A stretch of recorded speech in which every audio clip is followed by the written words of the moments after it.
Hello, everybody. I'm Ajay and I'll be joining from Lagos, Nigeria. Bonjour à tous, moi c'est Oraleu, Togolais de nationalité, je réside actuellement au Canada. Halo semuanya, Om Swastiastu, semoga teman-teman sehat semua. My name is Ngurahai Sukaputri. Hamjambo, jina langu ni Lindeni Mwampashe, mtaalamu wa masuala ya mawasiliano kutoka Tanzania. Dumelang, Kalibito Kishalin Macpherson, hailing all the way from the mountainous kingdom, Maseru, Lesotho. Assalamu alaikum everyone, I am Larem, joining online from Islamabad, Pakistan. Hello everyone, my name is Manisa Sinapati from Northeast India. Hello, my name is Honor Joseph. I will be joining from Abuja, Nigeria. Mabuhay Pilipinas. Hi, my name is David and I am from Manila, Philippines. Hello, my name is Ninya Bisha. I'll be joining from Kolkata, India. My name is Ahmed Salim Boras. I'll be joining from Nouakchott, Mauritania. Ciao everyone, I'm Luca Formichella joining from Rome, Italy. Yeah. I'm Christina and I represent the Hellenic National Youth Council. I will be joining from Athens, Greece. See you at Future Work. See you all at Future Works. And see you at Future Works. See you at Future Works. See you at the Future Works. See you at Future Works. See you there. See you at Future Works. See you at the Future Works. See you at Future Works.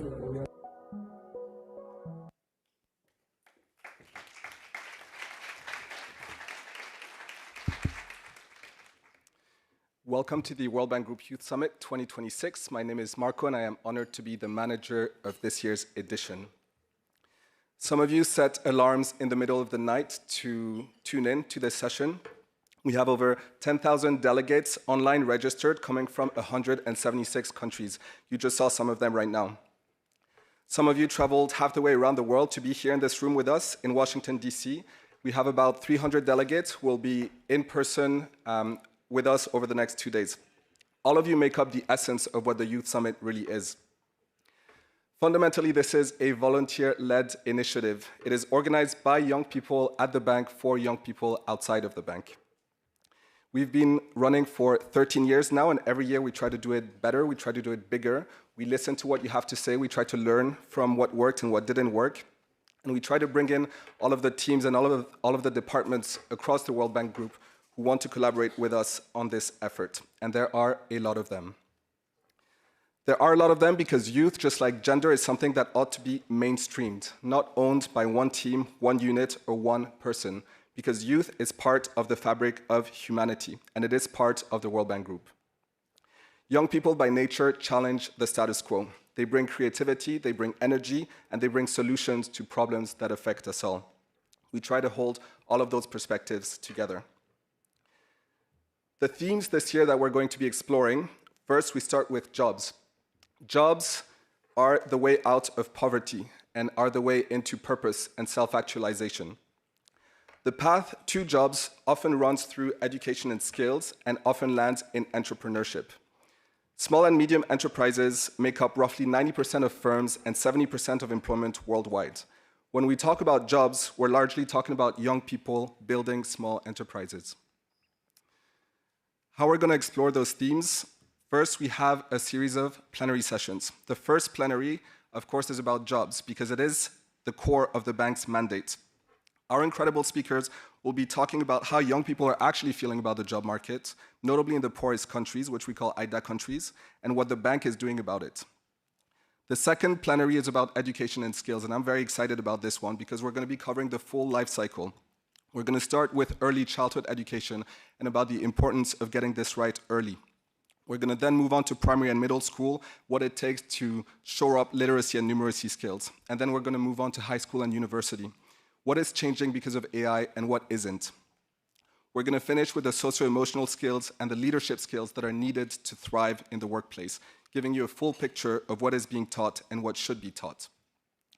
Our third plenary is about entrepreneurship, and here we're going to be hearing from both sides of the funding table. How are young people accessing capital, and what are investors looking for? We're going to have founders, VCs, and people building enabling ecosystems that leverage AI. Beyond the plenaries, we're excited this year to give you some hands-on workshops. One will be about the importance of storytelling and crafting a narrative for your career, but also how you communicate throughout your life. We're also going to be deep diving into AI. We're going to have leading experts telling us where AI is now, where it's going, how the bank is thinking about it. And we're also going to have a hands-on session on how to build your own AI agents. Building is at the core of this Youth Summit. We will explore together the final stages of what we call our build engines. We have this year pitch competitions, hackathons, case challenges. We strive to meet the energy of young people where it is, and we want to showcase this dynamism. Some of the solutions you will see here today were built in 48 hours, and they're honestly incredible. Our role is to amplify this dynamism. We want to surface the best ideas, and we want to operationalize them. We want to bring them into how the bank operates. This is a fundamental tenet of the Youth Summit. Beyond this room in DC, we go to young people where they are, even to those who do not have the means to come and travel here. We've held regional summits in Latin America and in Asia, and we're constantly looking to expand our geographic footprint. What we hear around the world is that the concerns are broadly the same. Young people everywhere worry about unemployment, they worry about how AI is changing the labor market, how opportunities seem unattainable without the right connections. They worry about inclusion and about not being heard. Those concerns, they transcend geography. What we also see is that the solutions are anchored locally. They're adapted to the local realities. And we see young people everywhere rising to those challenges, creating their own jobs where there aren't any, and finding solutions for the problems that are right in front of them. In Brazil, we heard from young people who are using AI to fight deforestation. In Chile, it was about water security. Everywhere and every time, we try to amplify those voices. We channel them into our flagship analytical work, like the World Development Report, and those products go on to shape the way that governments and institutions deploy billions of dollars of development financing. And we are determined to keep on mainstreaming these efforts around youth engagement and into policy making. Now, I mentioned that we have dozens and dozens of volunteers who helped put this summit together over the last few months. Those efforts, they wouldn't go anywhere without the support of our senior leadership. This year, 5 of them agreed to sit down with us. They agreed to talk to us about their own definition of success, about what kind of advice they want to share with the next generation. And when I say senior leadership, I do mean the highest echelons in this institution. I'm talking about vice presidents, the chief economist, managing directors, and even the president, Ajay Banga, who agreed to engage with us. The fact that they are taking the time to do so shows just how serious and committed this institution is about youth engagement. And we hope you take tremendous value from the next 2 days. Thank you for being here. You are the Youth Summit, and we would not be here without you.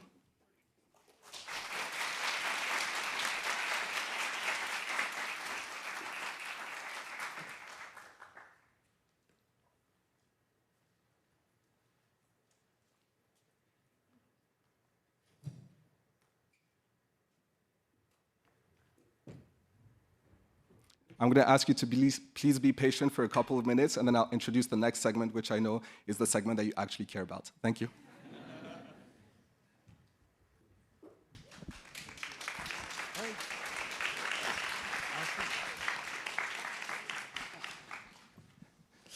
It is a tremendous honor for us to have President Ajay Banga.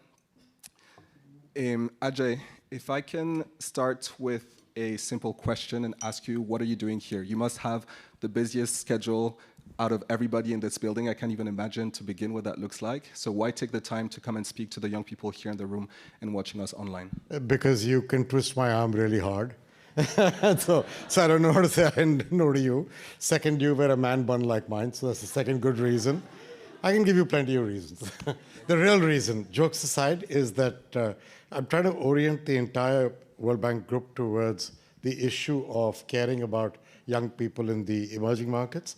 I just think that the demographic dividend that everybody talks about will only be a dividend if we invest in these people and give them good healthcare, education, clean water, clean air when they're growing up, and then a chance for the dignity that comes with the job. So I want to get us away from focusing on projects and inputs to outcomes. And the outcome is getting young people the chance to have a future which gives them hope and opportunity.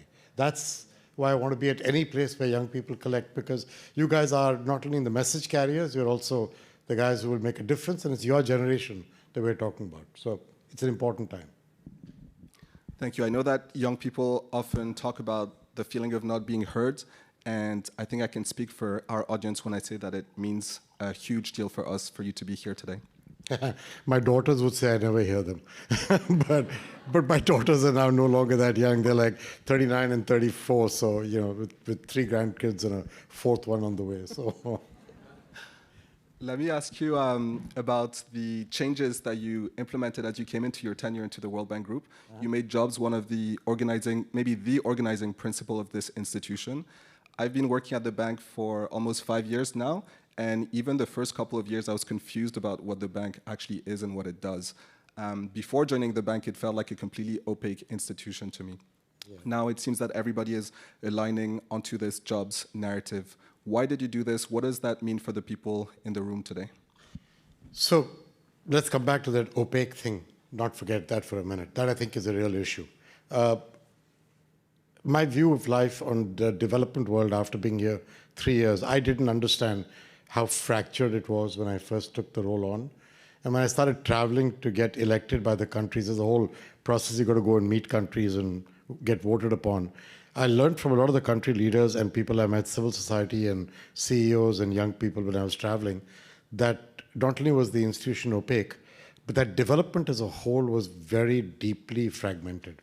So if you think about this, it's good intentions, but unfortunate outcomes in some ways. That everybody pursues an individual cause, but the reality of the person at the other end is, I don't just need a vaccination, I don't just need a healthcare checkup, I don't just need to go to a good school to get primary education, I don't just need skilling, I need my life to work. And my life doesn't work with fragments. My life works when it comes together. I, as a young person or an older person, I need to have some ownership of how I bring things together. I'm not saying you need to be spoon-fed, but we all who are trying to do the right thing for them also need to find a way to get together and make 1 + 1 = 3. If you read any estimates of the kind of money that needs to be spent in the emerging markets to do whatever you want to do with development, it's all in the trillions of dollars. And when you write those estimates, it all sounds very impressive. It just makes people very nervous that there'll never be enough money. I'm trying to change that to let's not talk each individual thing. Let's talk about young people and their future, their optimism, their hope. That's what I got when I was a young guy. Optimism, hope. What about you? And so that unites people and cuts across this fragmentation. Now, how do you deliver it? You deliver it through doing all the things that development institutions and government should do. The first thing is you build physical infrastructure, bridges, roads, airports, power, electricity, water, the stuff that you'll notice is all our commitments come from there. The second thing is you have to do human infrastructure, skills, education, healthcare, because otherwise you build all the physical stuff, you don't have the people who can take advantage of it, that's not going to work. So that's kind of one pillar. The second pillar is the right governance. You know that one of the biggest challenges in the world, in the developing world, is quality of governance, both because of capacity in those countries, but also because of all kinds of absence of laws and systems. So you need a land law, labor law, bankruptcy law, a right-of-way law for creating digital fiber laying. You need mobile collateral guarantee laws. You need domestic resource mobilization, so finance ministers have enough money to spend on building infrastructure. You need anti-corruption measures, you need digitization to help drive anti-corruption. All that's government. So these first two things, in a truly emerging market, the government plays a very large role. Although, as the market develops, the private sector can play a bigger role in the first pillar of physical and human infrastructure. The third part of the pillars is private capital mobilization. The problem is everybody only discusses the last part and forgets that I run a private company. I'm not going to bring money where there's no infrastructure, no skilling, and no governance. I'm not going to do it. And capital doesn't go where philanthropy wants it to go. Capital goes where it earns a reasonable return on its investment, a risk-weighted return. So that's what we're focusing on, and that's what I'm trying to bring the institution to do. All the things we were doing earlier fit into this framework. We build bridges, we connect people to electricity. We care about water, we care about farming, we care about food, we care about people's healthcare, we care about their education, we care about skilling. Just do it in the context of the outcome of giving people a good shot at life. That's what I'm trying to do. That's the focus. The mandate of the bank is enormous, it's almost all-encompassing, and you sit at the helm of it. How did you get here? Your own career kind of went through continents and industries. What is your take on success? What would you do differently if you were to just start out your career today? I wouldn't do anything different. I have no regrets about my life. None. And I hope you guys never have regrets about your life. It's one precious life, man. It'll be gone before you know it. I'm 66. I'm on the last part of this journey, right? You guys are young. You got a whole life ahead of you.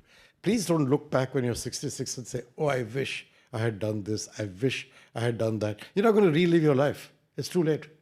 So do it now. Enjoy it. That doesn't mean work hard. Don't just party and, watch soccer. That's a good thing, but don't do that.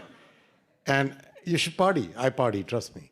But don't regret anything. That I would tell you up front. Please don't do that to yourself, ever. You'll make mistakes along the way. I've made them. There are mornings when you wake up with a hangover that you shouldn't have had. That's fine, right? That day you play really good golf because your head stays down. And so look at it positively and have a sense of humor about your life, but have a sense of faith in your future. And it's not easy. The world is very complicated right now. It always is. Every generation thinks it's very complicated when they're young. You will think so too. AI will be a huge change in your lives. Some people are addressing it with honesty. Some people are dodging around it. The reality is it's going to change everyone's life in the coming 5, 7, 8 years. As I said, I've got 2 daughters and therefore 2 husbands who are married to these 2 girls. Good luck to them. And then I've got, 4 grandkids and a furry dog, and who knows what else these kids will produce over time. So I worry about this, but I don't regret anything. That I would never do. How did I get here? I've said this 100 times. Life is 50% luck and 50% what you do with your luck. What a lot of people don't understand is they're either too arrogant to recognize they need the luck, or they're too timid to understand they should seize their luck when it comes by them. If you're in the middle, neither arrogant nor timid, you will kind of take your risks along the way. You'll get knocked around once in a while. You'll do fine another time, and it'll be okay. And that's the one thing I would tell you. Don't stand on the platform and watch the train leave the platform, waving goodbye to your luck. That's a really bad idea. When it does come you're standing there and the train shows up, you kind of get on so you get to the other place. That you've got to be willing to do. So if you look at my life, I grew up in India, army officer's family, and we kind of moved every 2 years. Now, half the time you'll hear people saying, oh, you can't move every 2, 3 years. The kids will get very unsettled. I'm not unsettled. Neither my brother nor my sister. My kids have moved. My elder daughter has been in 9 schools before finishing high school across the world. My younger one went to 8. I'm telling you, they're perfectly fine. They're magna cum laudes, and they've done all kinds of good stuff. And and they're my kids, but they're crazy. But they're happy. And so you have to think about seizing things as compared to always finding reasons not to do something. And then you'll be fine. And you'll make a few mistakes, but you'll be fine. So that's why I'm saying, take a risk. Don't ever have regret. That's the worst thing you can do. And be a little humble about yourself, but don't be timid. Like, don't think that, one thing that happens, for example, with women is that you will find in meetings, they will not raise their hand to speak. But the man will speak all the damn time, including speaking over a woman who's speaking. I find that incredibly irritating. And now you can tell men not to do it, but how about telling women to change and be willing to speak your mind? That's what I call about the middle point. Don't be too timid. Don't be too arrogant. Be somewhere in between. A job comes up, most men will raise their hand and say, I am just completely suited for this job. They have no goddamn idea what the job is. A woman who's in that field as an expert will say, maybe I'm not the right person for this job. That's crazy. And that's what I'm trying to tell people to understand. Take a risk. Don't be too humble. Don't be too arrogant. Don't be too timid. Go with the flow. Go with the flow. You spoke about the importance of optimism. There are so many challenges facing us. In closing, what is your call to action to young people who want to engage with the bank to face those challenges? We talk a lot about co-creation and mainstreaming youth. What can they do concretely to tackle those challenges with us?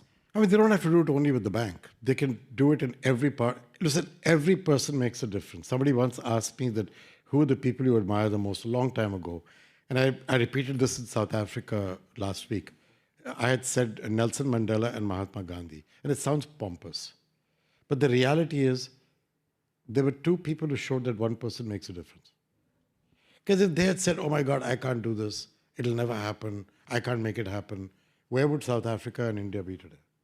And so you got to realize everybody can make a difference. And what really bugs me is when people say, I really think this is the right thing to do, but I can't talk about it openly. I'm too scared. My boss will hassle me. My colleagues will hassle me. In this bank, you hear that all the time. And they're all wimps. You shouldn't be like that. Everybody can make a difference. But if you're going to be the guy who stands and watches and waits for someone else to lead, then you'll be the person on the platform waving goodbye to the train. And it's fundamental. And so don't think about engaging with the pathways of development only through the bank. We are a useful instrument. We are opaque. I'm trying to make it less opaque. We have a public sector arm, a private sector arm. We need to work well together and do the right things, focus on jobs, bring money to work, create private capital to be mobilized. By the way, private capital mobilization, first 11 months of this fiscal year, 89.9 billion, up 54% over last year. It can be done. It's feasible. And so you have to have the desire and proof points to do it. But if you want to engage with the bank, first of all, come join us if you're not already in the bank. We do have job vacancies regularly. We do a YPO, what's it called? Yeah, Young Professional, YP. YPO is something else. Okay, so the Young Professionals program, that's how we get a lot of people in. You should get them in, come and join in other places. Go work elsewhere, not only here. I look at my career. I've worked in 3-4 different companies. And in retrospect, so many things I did in those companies have made me a little better prepared for what I need to do today. I'm still not an expert in a lot of what we do, but I understand how to drive organizations. I understand how to prioritize. I understand how to recognize good stuff. I understand how to call a spade a spade. Things prepare you for that. So don't think there's one way to help. Just think you are here to help. You've got one precious life. You're not going to waste it. You are here to help, while also enjoying yourself and building a great life for yourself and your family. I'm not asking you to trade off anything. It's about your life. It's one life. So that's all I say. Ajay, you honor us with your presence. Thank you for taking the time to come. Thank you. Today.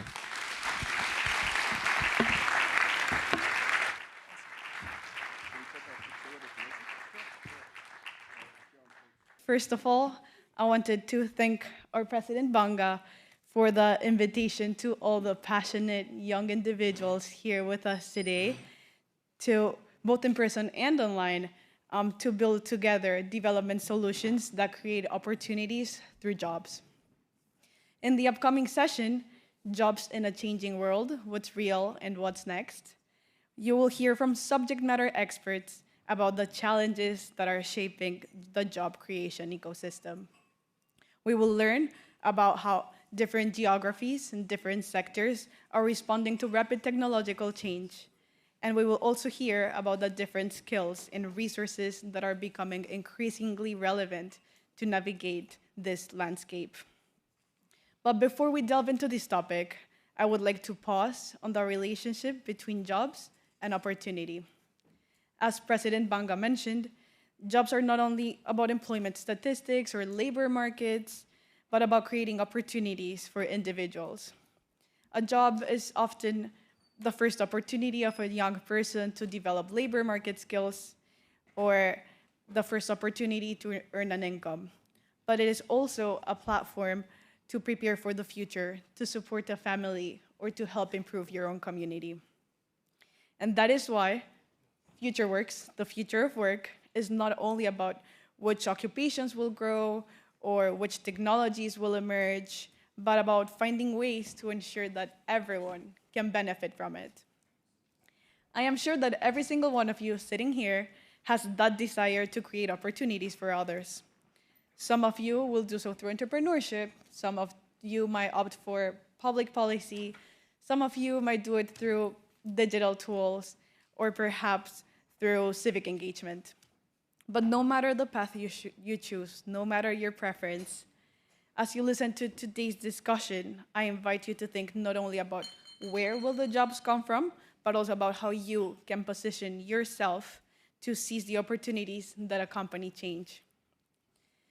The careers of the future may not follow traditional paths. They may require new skills and willingness to take risks. Over the next 2 days, challenge yourself to think beyond the obvious. Learn from the experts on stage, but also learn from the peers around you. Because the best way to prepare to handle uncertainty related to jobs is to learn how to be adaptable and learn how to collaborate to seize the opportunities that advance development. On that note, it is my pleasure to welcome the first of our very distinguished panelists, the World Bank Group Development Finance Vice President, Mr. Aki Nisho.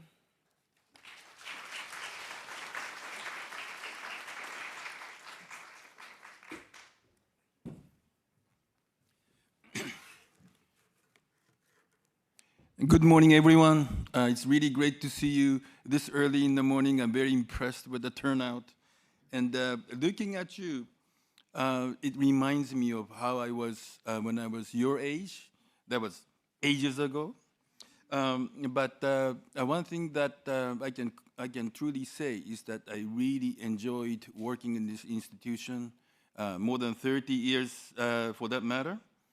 And as Ajay said, I have absolutely no regrets, and I really like you to live your lives, build careers where you have no regrets.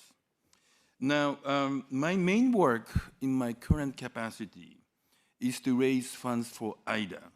IDA is the world's largest concessional fund for the poor. And IDA, I'm very proud of IDA because it is a global solidarity fund which mobilizes funds from more than 60 donor countries. That number has grown very fast over the past few decades. And it supports 78 of the poorest countries around the world. It also uses a very unique financial model where, like commercial banks, we can leverage donor contributions by 3 times. Or 4 times in the IDA 21, the latest replenishment. So that allows us to scale up our funding. And that is a major plus for the developing world. Now, IDA, I think, has a lot of parallels with youth and development. IDA is about the future. It is about this generation, the next generation, and the generation after that. How you improve people's lives over that over those years coming in future. Another parallel is that many developing countries are young. You know, they became independent relatively recently, and they started to get IDA in many cases, most cases. But you know, they grow up. And then they come back to IDA as donors. They first graduate because their per capita income goes up, but then they come back as donors. And then they start taking care of the younger countries by becoming donors. And the good examples are Korea. Korea used to be one of the poorest countries in the world. It was one of the first IDA recipients, but now it is the 12th largest donor to IDA.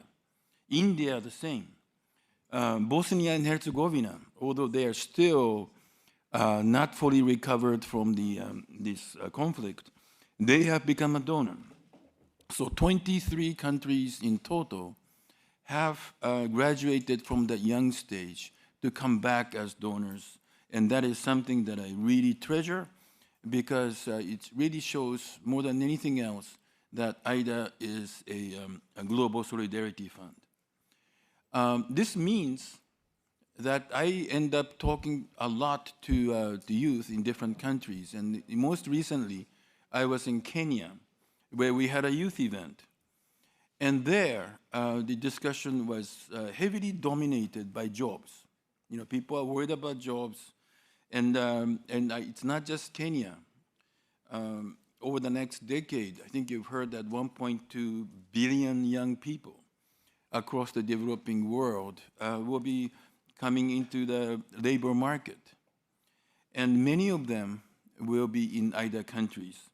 So grappling with the issue of youth and jobs is a major priority for IDA. Now, IDA needs to tackle this priority in a world that is fast changing. It is very different from what it was a few years back. You have the technology, which is shaping industries faster than education can respond. Also, you have artificial intelligence, which is now entering into many facets of jobs. You have remote work, which has become more and more common after the COVID crisis. You also have the digital infrastructure, which is really becoming a very high priority in developing countries, including in NIDA countries. So these are the shifting realities, the emerging realities we have to deal with.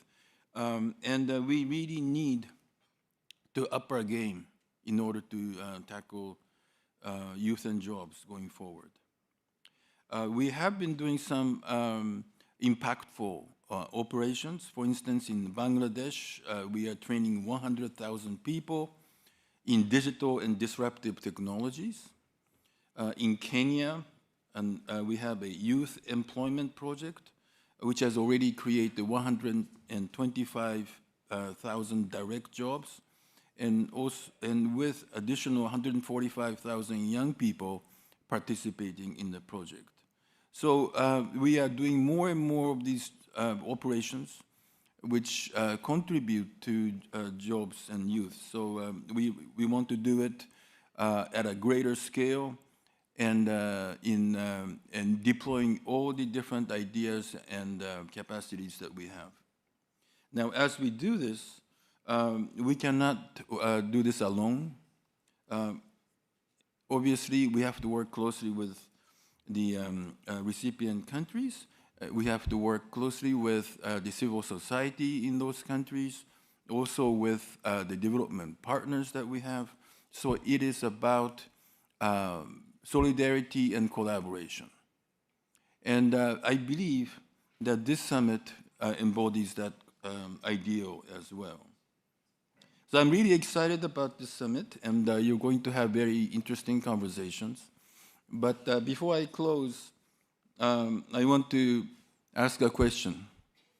How many of you watched the NBA playoffs game 4 last night? Okay, now, good. You guys are the San Antonio Spurs. Okay, meaning you guys have talent, you guys have energy, and you guys have high hopes. Okay, so that's great. So capitalize on that. But you cannot become too cocky, too confident, too complacent. And look what happened last night. You know, they were up by 29 points at one point, 29. I almost turned off my TV. And then, you know, and then when I turned it back on, they were like 4 points only, you know, winning over the Knicks. And they lost by 1 point with this spectacular play at the end by the Knicks. Now, so you have to think of yourself when you face these situations. You know, you always have to be determined, confident but not too confident, and don't be discouraged when you hit a wall. Now, this is maybe one of the most important things you should keep in the back of your mind, because you're young and you haven't had much setbacks, I would think. Now, but when you do hit a brick wall, you need to go over it, get over it, and keep forging ahead. And I think that's what the San Antonio Spurs will do in Game 5, which is happening on Saturday. Now, final, I have another event happening at 12:15 today at the MC Atrium. It is a panel discussion on mental health and youth. There'll be 3 panelists, including me, a lady called Anna Chosic Payurian, and Jennifer Poso, who now, just a word about the panelists. Well, you know me now. The Anna Payurian, for those of you who like basketball, is the daughter of a very famous basketball player in Croatia called Krešimir Ćosić, who was one of the pioneers of European basketball, who was a big star here in the US in the 1970s. He died young, but his daughter heads a foundation which helps youth with focus on mental health. So you will hear from her. She's a wonderful person, and I'm sure you'll enjoy seeing her and hearing from her. And then the third panelist would be is the former chief wellness officer in the CIA, Jennifer Poso, and she would also have very interesting things to say. So please do come and join us at 12:15 in the MC Atrium. So that's the end of my commercial. Thank you.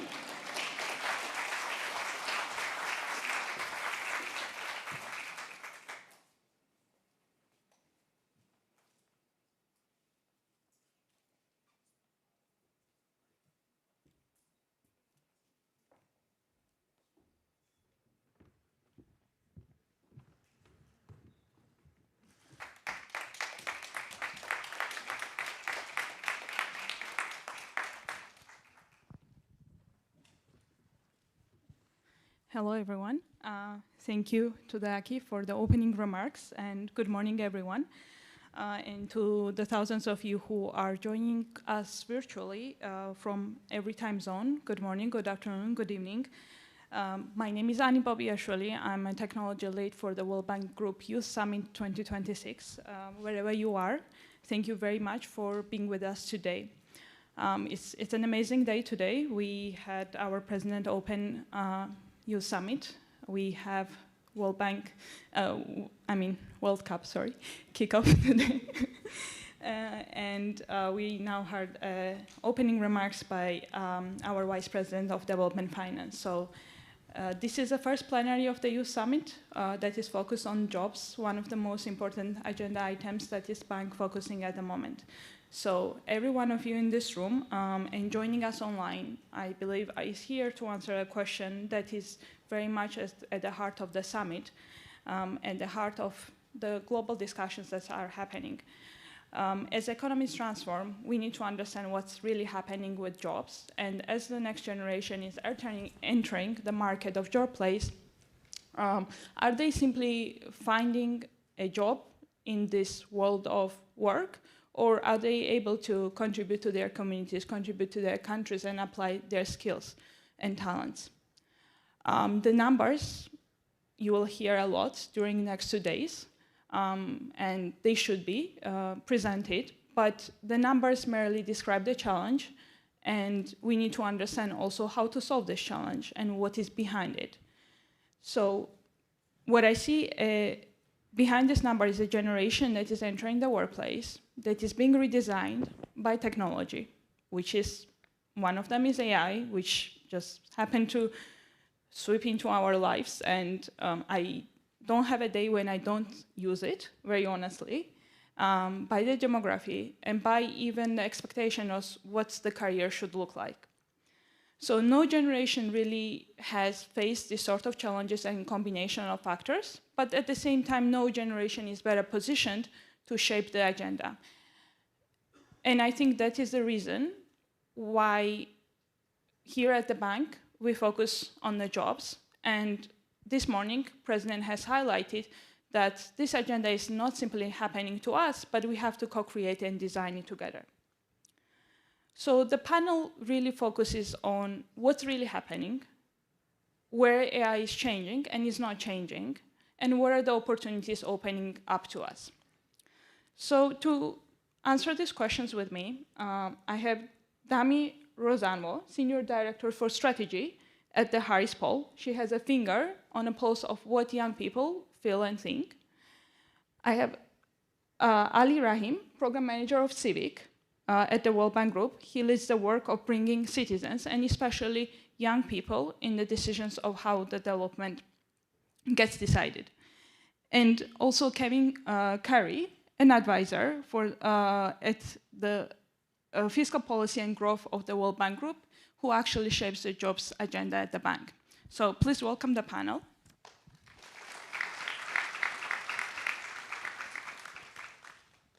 Perfect. Let's get started with some of the questions.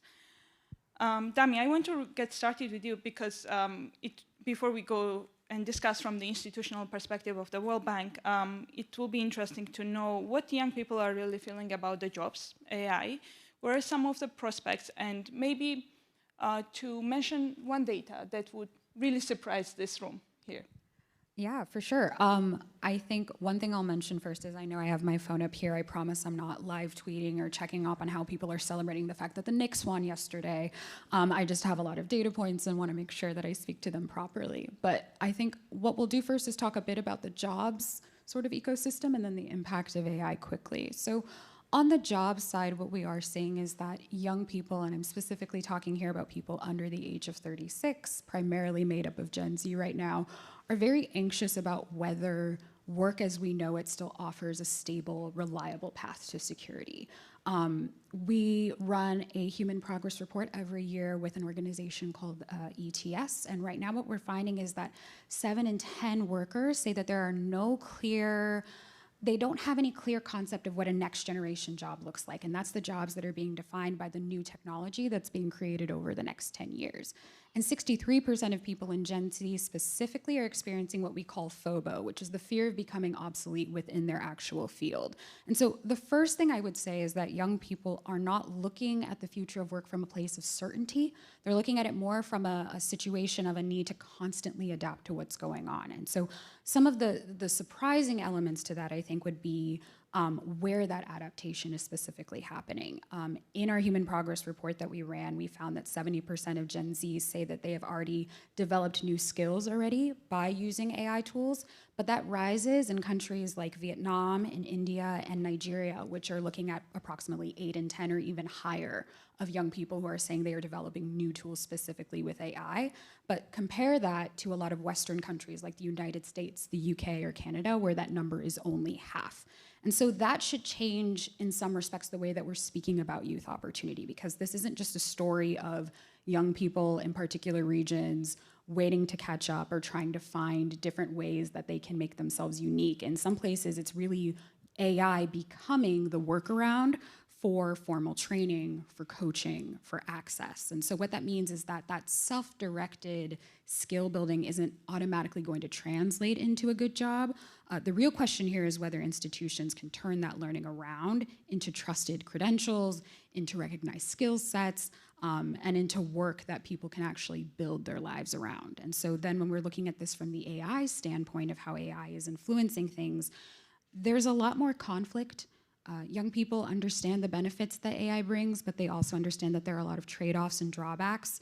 Right now, what we're seeing in terms of use over the last 12 months is that 2 out of every 3 individuals under the age of 36 are using AI at least once a week, and they're using it across a variety of different use cases, from skill building to money management to learning and education. But at the same time, there's a bit of tension. 70% believe that AI is going to create opportunities for people like them, but 60% also believe that AI is going to take away opportunities from people like them too. And what that also means is that there's additional ethical nuance when we think about this. 7 out of 10 are worried about the impact of AI and misinformation. They're worried about it exacerbating social inequality globally. And so they're thinking more about how AI is going to impact the world around them before they decide to use these tools. And so that contradiction, I think, is showing the balance between the upside and the risk that young people are having to navigate right now and as they plan for their futures. Because tech is providing increased gains in productivity, but it's also making what we look at as stable work a lot less clear. And so it's that tightrope, that tension that is framing the way that young people are looking at jobs and looking at AI right now. Great observations. I mean, we already have data. We had the stage. And I will hand over now to Kevin because we now know, based on what Dami has provided us in terms of the data, how youth are thinking about jobs and AI. And maybe this is a good segue for us to focus now what the World Bank is doing, because we put this agenda in the heart of our work. And what is the job challenge that we are trying to solve, and what the bank is doing around it? Thanks. So let me mention a couple of things. So the phrase I want you to keep in your mind is more and better jobs, which is, you'll have heard Ajay talk about this, and every time Ajay speaks publicly, you'll hear him say the same thing. So I want to just give a bit of a sense of what we mean by that, what's within those words of more and better jobs. So first of all, there's a statistic you've probably heard us talk about before, which is 1.2 billion people going to enter the labor force in the coming years, and was just emphasized. They are facing an incredible amount of uncertainty. They have no real. There'll be some kind of job there, maybe, but the content of that job, the structure of that job, even where it will be, that's not so clear. But one thing we do know is that of the 3 billion people currently with jobs, 800 billion of those are poor. Now, this is a simple point, but a very important one, and we see this around the world.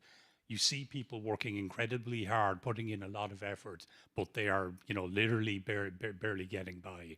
So there's a close link between what needs to happen on jobs, both for the people coming in to the global labor force, but the people already there, to lift them out of, to get them jobs that can lift them out of poverty. So it's more jobs, but it's better jobs, and that better jobs has a real meaning in terms of helping people lift out of poverty, move up the job ladder. So I mean that's what's involved in that phrase, more and better jobs. There's a lot going on underneath. Now, what's the World Bank doing about this? Again, we have, I think thanks to Ajay, we have this very simplified.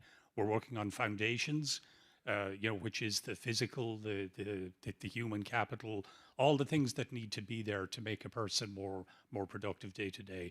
So all of the skills agenda that was just discussed, the way our education system needs to change, but just the basic infrastructure that's needed to make everybody more productive and to have a more dignified life, that's in the foundations. The second part of it is a business-friendly environment. Again, you'll have heard Ajay talk this morning. The World Bank can't do everything. The public sector can't do everything. Most of these more and better jobs that we're talking about will have to come from the private sector, and that's going to need, in many countries, a friendlier or at least a more predictable business environment than we currently have in those countries. And then the third is the private capital, the private capital mobilization or enabling. I won't go into the technicalities, but again, what can the bank do here? We have the bank, we've got the World Bank, we've got IFC, our private sector arm, we've got MIGA with guarantees, we've got ICSID, which helps with dispute resolution. So we can do things on debt, equity, guarantees, political risk insurance. But the idea is to put that to help. Put those instruments there together with our work on the foundations, together with the work on the business environment, to get the capital to come to make those better jobs and help with the lifting out of poverty. I'll come back to some of these issues in the subsequent round, Annie. Thanks. Thank you, Kevin. I think now we have the data, we have an agenda, more and better jobs. But we have to ensure that youth are brought into the agenda. So, Ali, I want to address this question to you. From a civic engagement perspective, why does it matter that we bring the youth in shaping the agenda? And what changes when they actually do? It might be also interesting if you can tell us a real example of how bringing the youth has changed the decision making. Over to you. Well, thank you for having me. And like you, I have my iPad open, but I'm not watching Nick's clips, I promise. But I got to say, y'all really good because my LinkedIn keeps popping here. So you guys are really already networking intensely. So definitely do that. So I think these are critical questions. So I think, Dami, actually, how you framed it, the data you've put, is actually one of the most compelling framings I've heard distilled about how youth are thinking about these challenges. And so into that economic context, there's a context of uncertainty and there's a context of diminishing trust. You know, there's a very important barometer of global trust that's been run for almost the last 3 decades called the Edelman Trust Barometer. I think it's a very interesting thing to look at.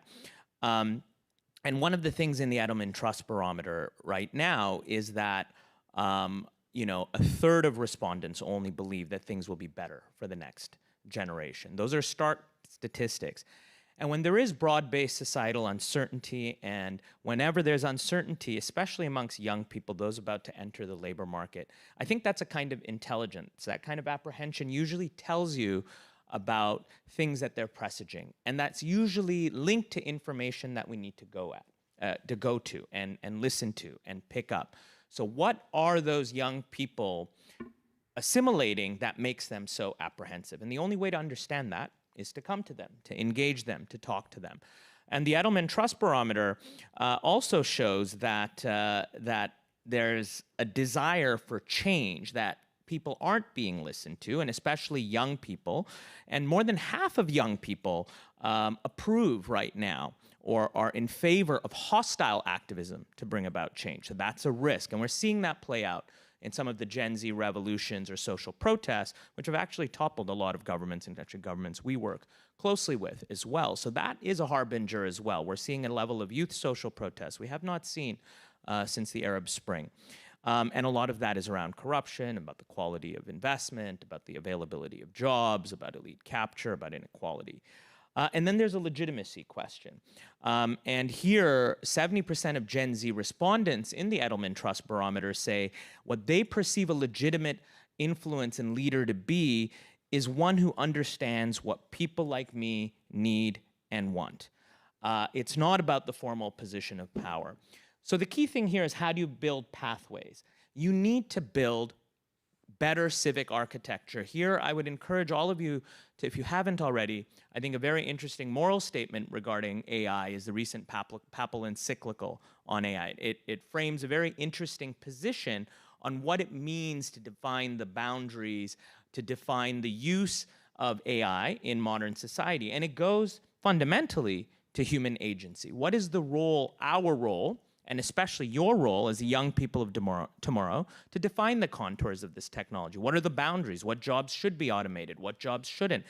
So that's about, ultimately, that's a moral argument. The parable that leads that is about rebuilding Jerusalem. And, you know, someone is dispatched to rebuild the walls of Jerusalem, and what they don't do is develop a technical plan to rebuild the walls of Jerusalem. They gather the different people of Jerusalem, the young, the old, the poor, the rich, and say, as a common project, how do we rebuild the walls of Jerusalem? Because we rebuild ourselves as we rebuild these walls. And I think the AI project should be seen as similar, is young people really need to be brought into policy dialogue. The practical example quickly. So one of the places where we've started this, working closely with, this is in a middle-income country, actually a major global economy, and working closely with our country director and country office in the government, we said, okay, how can we build a more systematic way to listen to youth at scale? And this is in Brazil. And so Brazil has actually some of the strongest participative structures built into the government and their constitution. They have a national secretary of youth, they have a national youth council. There are pathways to bring in youth voice and the voice of civil society, social movements into government policymaking and delivery. But they also need support, and they needed to connect some of the dots. So we worked with both the government institutions and our own country office to bring in youth-led and youth-serving organizations into policy dialogue around some of these frontier issues, such as jobs. And this has just started, but I think it's a replicable model on how governments, development finance, and civil society actors, youth organizations can come into dialogue about these issues. So there are actually courses you can access now on the Open Learning Campus. We hope to replicate this for other countries, where we're training youth-led, youth-serving organizations how they can engage on these technical issues, how they can understand what the World Bank does, how they understand how we work with their governments, and then starting to create these channels using existing platforms, and not all countries have those platforms, but they can be built. So you can start building pathways, so if there are new policies, the voice of those young people come in. And I think the voice of marginalized young people are most important. I can get into that later, because that was a core focus, working on, indigenous people and Afro-Brazilians and others who might have no voice really often in policymaking. Thank you very much, Ali. I think these are really great examples, and the big AI moment, and quite interestingly, it's how it's being reshaped by the youth and maybe by the humanity in general, and how it's defined, because previously what I was hearing is a human in a loop always, and what I heard maybe a couple of weeks ago is how we need to work alongside with AI. We shouldn't really be at the checkpoint, but really understand how we can coexist and work together.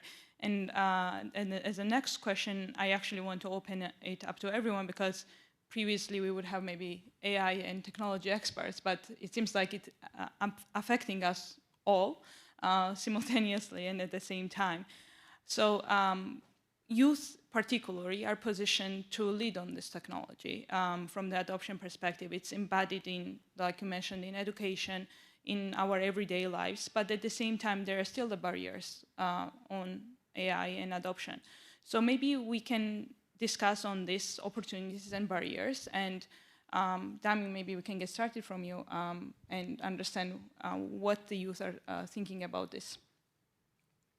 I think one of the biggest barriers right now is that career advancement is moving more toward proof of what people can do. And so that means that essentially what we've been noticing in our research is that we are moving towards what's called a skills-first economy. So that means that the ability to prove what you can do matters more and more and more, because the traditional indicators that we've used to help us find jobs, to help us prove sort of our career worth, no longer necessarily matter. So traditional degrees, we're finding that education is just not keeping pace with technology. And so that means that we aren't necessarily equipped when we're graduating from school to be able to start a job and keep with that job, especially as that job is changing.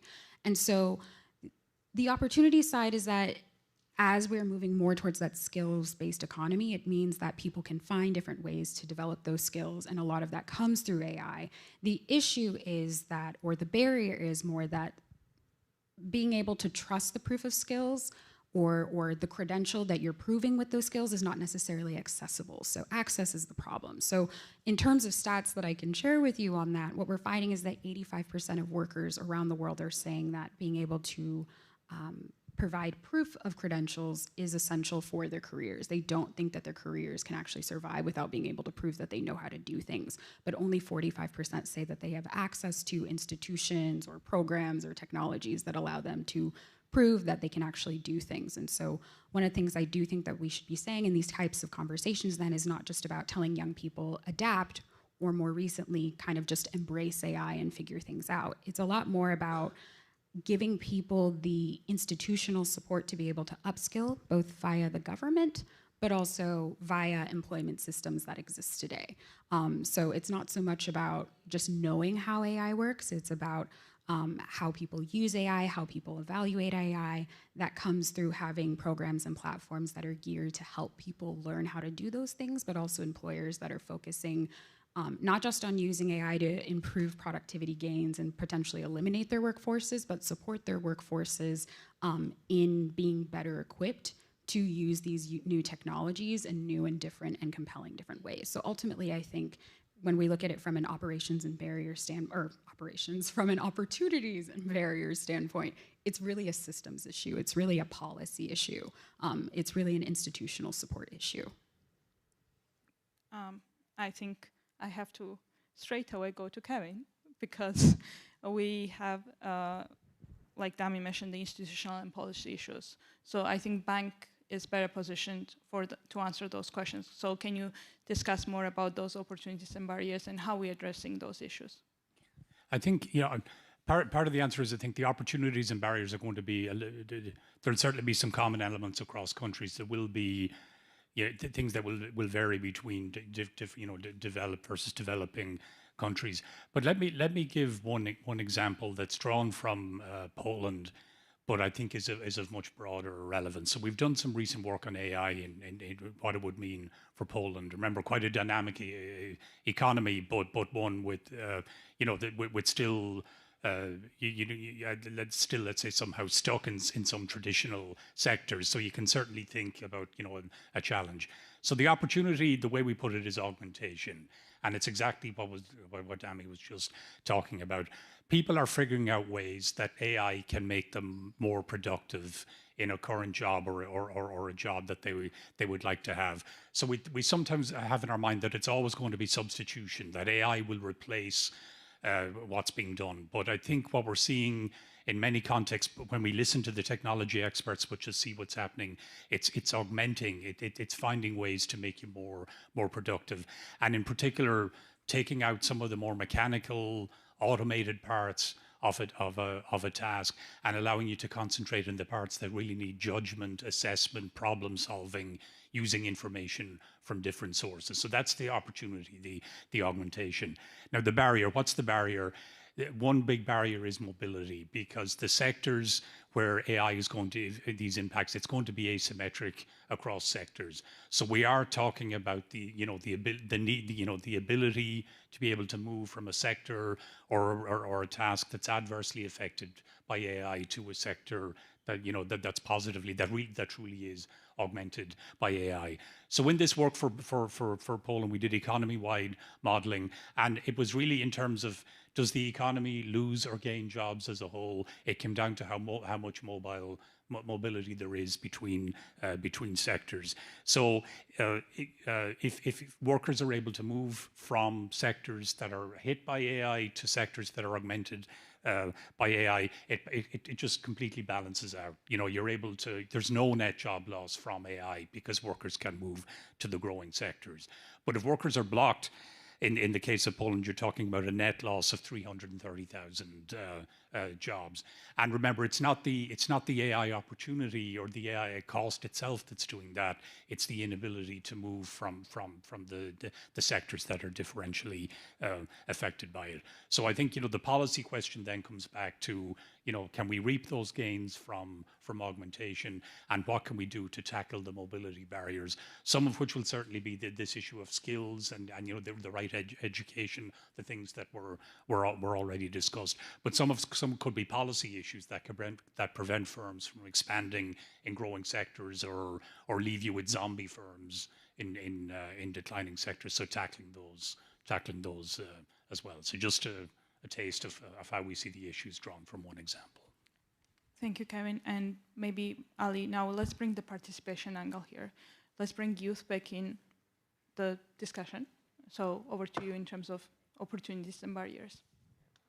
So I think, one thing that's clear is that, we can anticipate and see some of the short-term disruptions. I think both Kevin and Dami have illustrated those well. Then there's the medium, and for you, the long term really matters because the young people are here for the long haul, and no one can realistically tell you what the long term impacts of AI are. We don't know. And so what does that mean? I think we have to that's where engagement and participation becomes so important. I think the skilling discussion is quite interesting, and I think it's very important, and organizations like the World Bank, as Kevin said, and governments are working on that. But if you look at past instances of reskilling as well, you look at the disruption of American manufacturing, that's a good analog for one of the biggest labor disruptions we saw in the 80s. There was a lot of talk on reskilling. Most of that really skilling didn't land anywhere in the long run because it was very hard to predict where. Who knew the gig economy would emerge and that you'd have a lot of these manufacturing areas sort of lose their economic vitality. So long-term pathways are hard to predict. So what does that tell us for young people is don't only worry about technical skilling. I think foundational skills remain critical. And this is a debate out there. If you hear the AI CEOs, you'll have Jensen Huang talk about this extensively, that human skills, social skills, relational skills, broad liberal arts education, this is more important.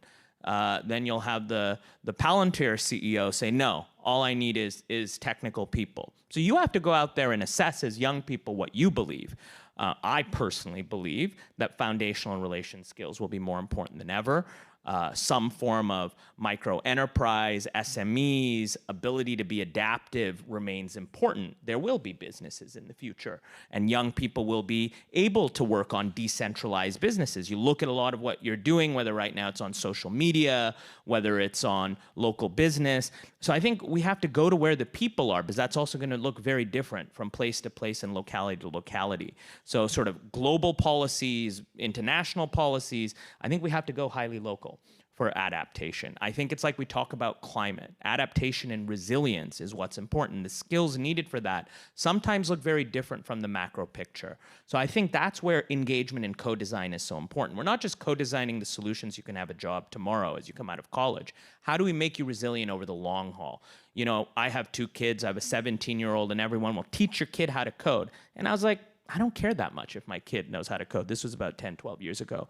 Because one day a machine will code. And you know what? That happened. I mean, they did learn to code a little bit, to be honest. But I said, you know, that's not what I want to spend the lion's share of my kids' time to do, because that skill is going to disappear. And you know what? It's disappeared. And so I would really encourage you skilling I think is important, but the ability to learn, that's the greatest skill. And how do you develop that as young people? I'll also add just quickly from the sort of the hiring side, we also have research from hiring managers across 18 different countries, both in developed and emerging economies, that are pointing to the fact that while AI and digital literacy skills are important, it is those fundamental skills like just general judgment, creativity, strong communication that they're noticing people don't have as much of, but are still extremely important.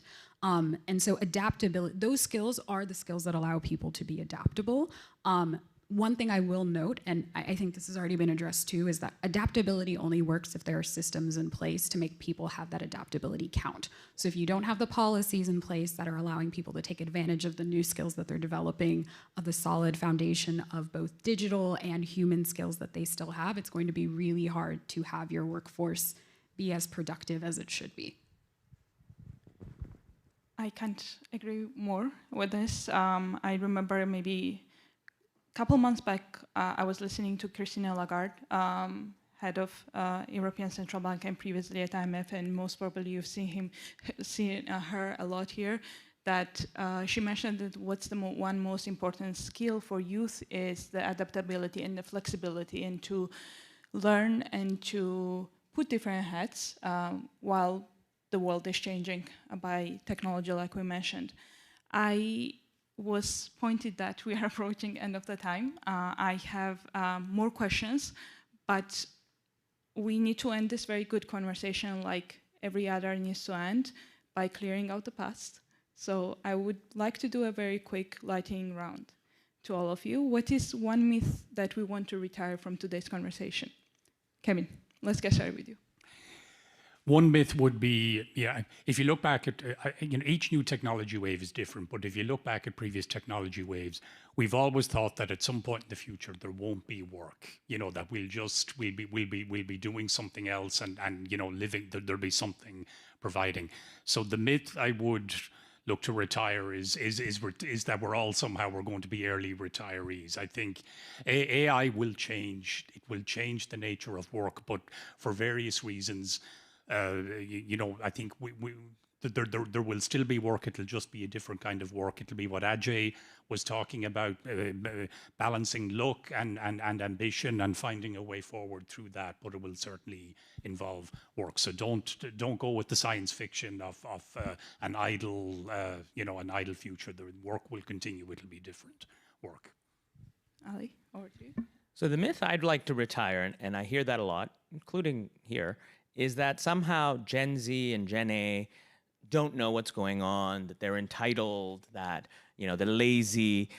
I think the truth is that they're uncertain and they don't trust in the same way, because this is a civilizational transition, right? This is a very AI is not just another technology, in my view. I mean, there's debated, but I think a lot of young people feel that. So I think we have to meet young people where they are. I think there's a lot of embedded knowledge and information in that uncertainty that we're not systematically gathering. So I think today, really listening to young people at scale is a project we need to build, because I think there's an intelligence there we're not gathering at scale that can inform how we develop the policies and the framework and the systems that are going to actually fundamentally affect who all of you are in 20, 30 years. So I think that's a critical project, is not anticipating your future, but engaging you and building with you. And I'm not just talking about the World Bank, but I'm talking about governments, I'm talking about private sector firms. I think we really need to bring in that intelligence. I think you hold intelligence, you have whole knowledge that, that needs to be gathered in new ways. And AI can help us gather it, actually. So. I think I'll address this from sort of two angles. First, sort of how the world perceives young people right now with regards to technology, and then lastly, how young people are feeling generally. And so the first myth that I would break then is that just because young people are digital natives does not necessarily mean that they are AI ready. Being comfortable with technology is not the same as being prepared for an AI-shaped labor market.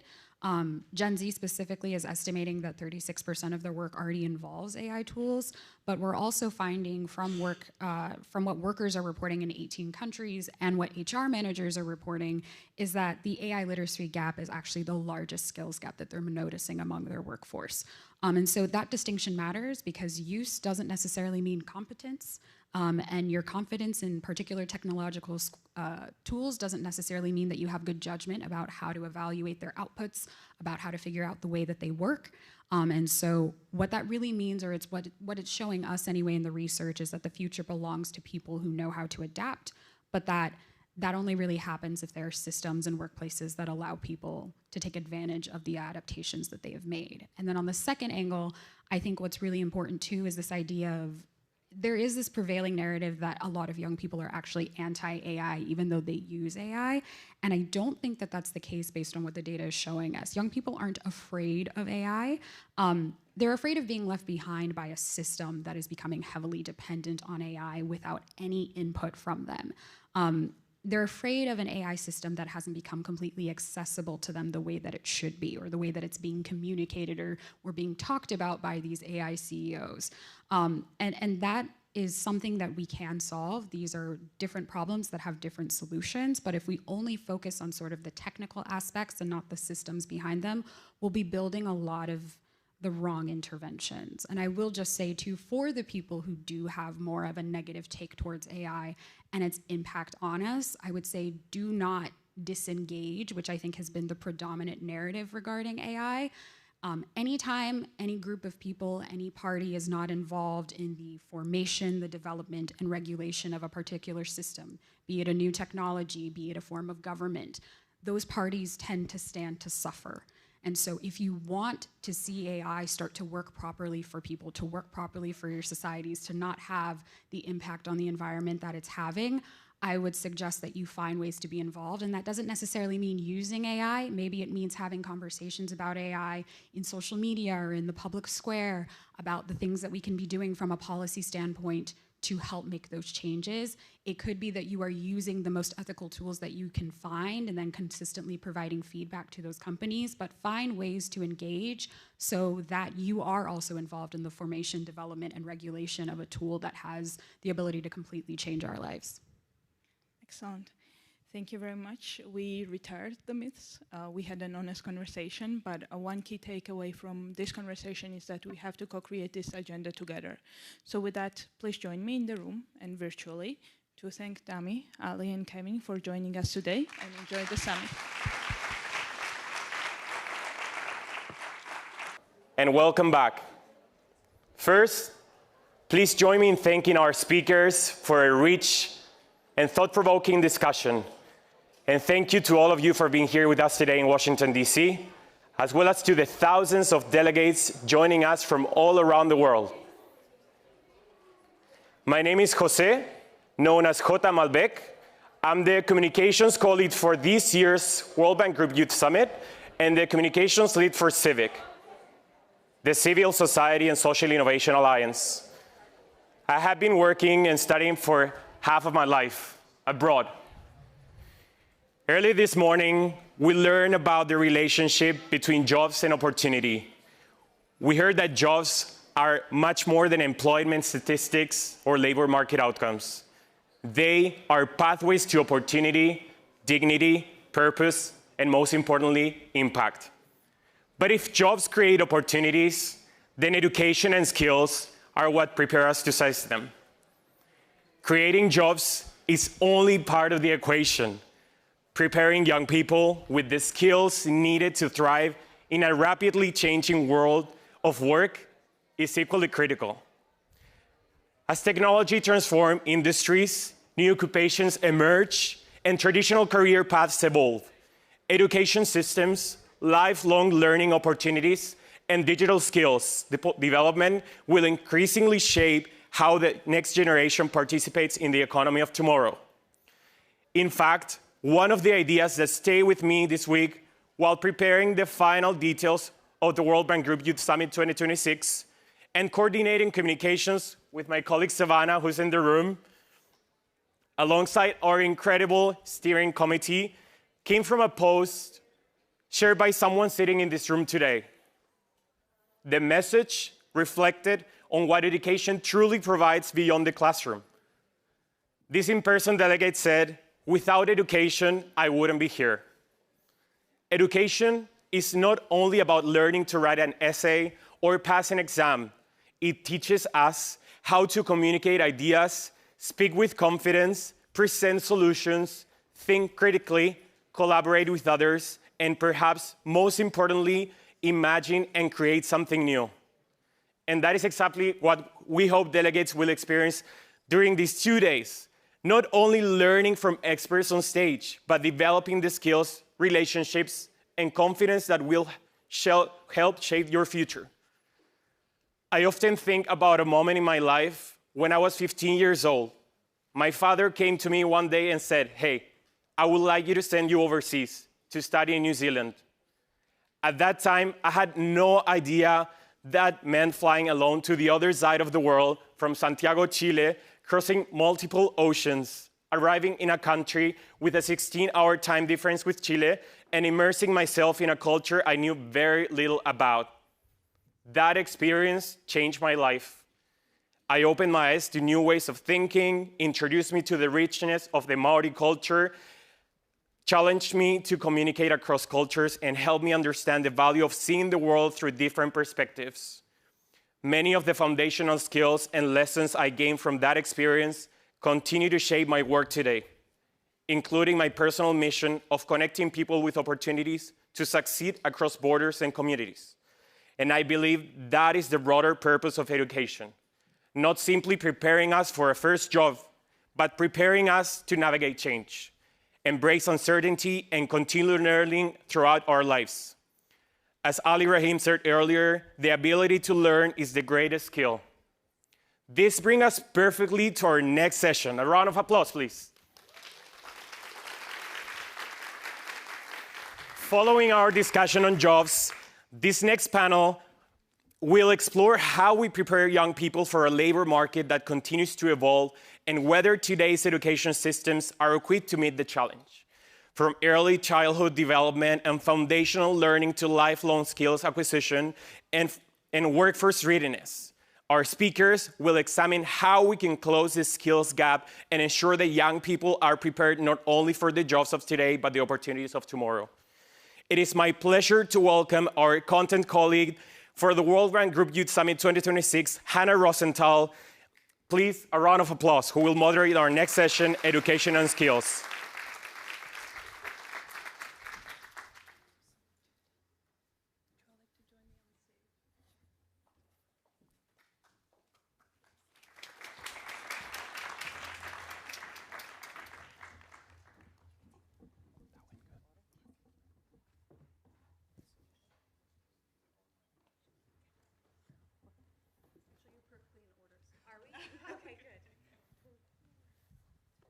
Good morning, everyone, and welcome back. Jota, thank you so much for the wonderful story and introduction. And I'm delighted to introduce our second panel today, which follows very closely on the heels of the opening plenary on jobs, which was a very rich conversation, touched on some really interesting issues, including this idea about the quality of jobs, not just quantity, that this career advancement is shifting towards a skills-first economy, and also this idea of thinking about the value of youth voice, which Jota, you also spoke about, so thank you. So following that session, this one asks how we prepare young people for a labor market that keeps changing, and whether today's education systems are even built for that change. We know that the skills gap doesn't open in one place, that it compounds across a young person's life from the earliest years through the first job. This panel traces that arc. From early childhood development, which sets the ceiling for everything that follows, the primary and middle school years where numeracy and foundational skills are built, and where EdTech either helps or distracts, especially in fragile contexts. And then the high school to college transition, where AI is now reshaping how young people learn, are assessed, and choose a path. And finally, the socio-emotional and leadership capabilities that ultimately decide whether they thrive in their workplace. So looking across all these 4 stages, the question stays the same. Are we teaching and learning the right things at the right moment to prepare a generation for labor markets that keep changing?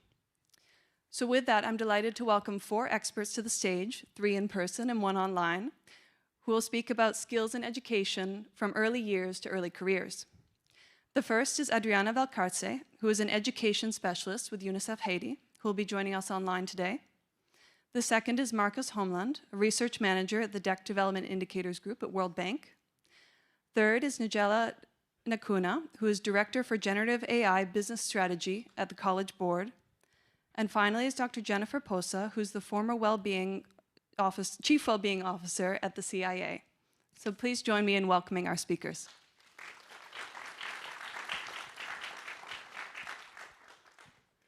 Now, I'd just love to do a check whether Adriana is online with us. Great. Good morning, Adriana. Thank you so much for joining us. Thank you. Good morning, everyone. So I would love to start with you. Could you tell us a little bit about why early childhood development sets the ceiling for the future, and what are we still getting wrong about investing in early childhood years? Yes, thank you. Thank you for a great question. And I think I would want to stay by really setting the basics, which is that all children are born equal. Nobody chooses to be born a girl into poverty or a boy into wealth. But this is exactly where, during the first years of life, disparities, they begin. And they shape everything that comes after. So, we know that from science, from different disciplines, neuroscience, but also others, we know that the early years are the ceiling. We know that a child's brain, it develops faster during the first few years of life than at any other point in life. We know that about 1 million new neural connections are formed every second. And these connections, they of course depend on genetics, but they also depend on the environment, mostly on the environment.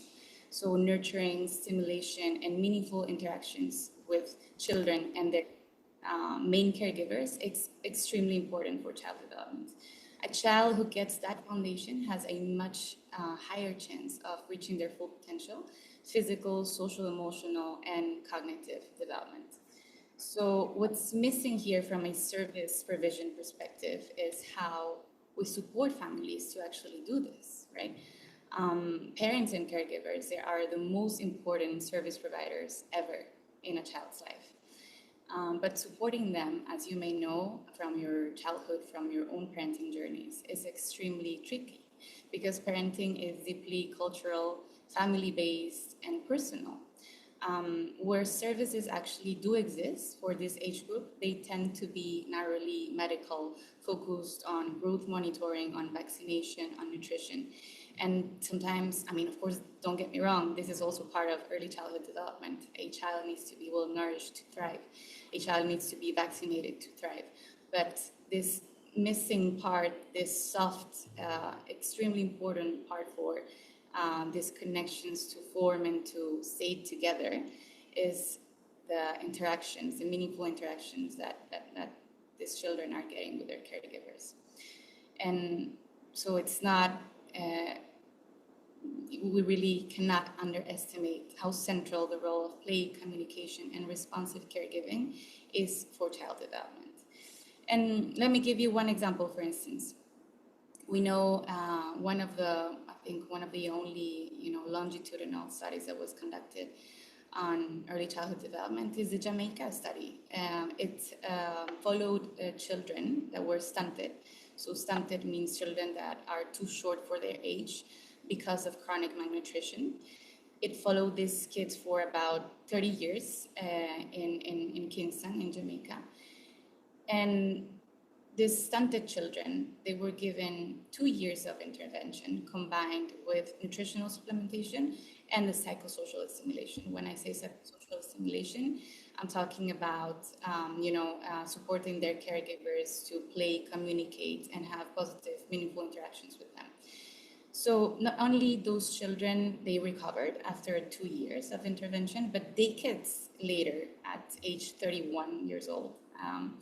Those children had significantly better cognitive outcomes, mental health, and 40% plus higher earnings than their peers who only received the nutritional supplementation to recover from, their stunting.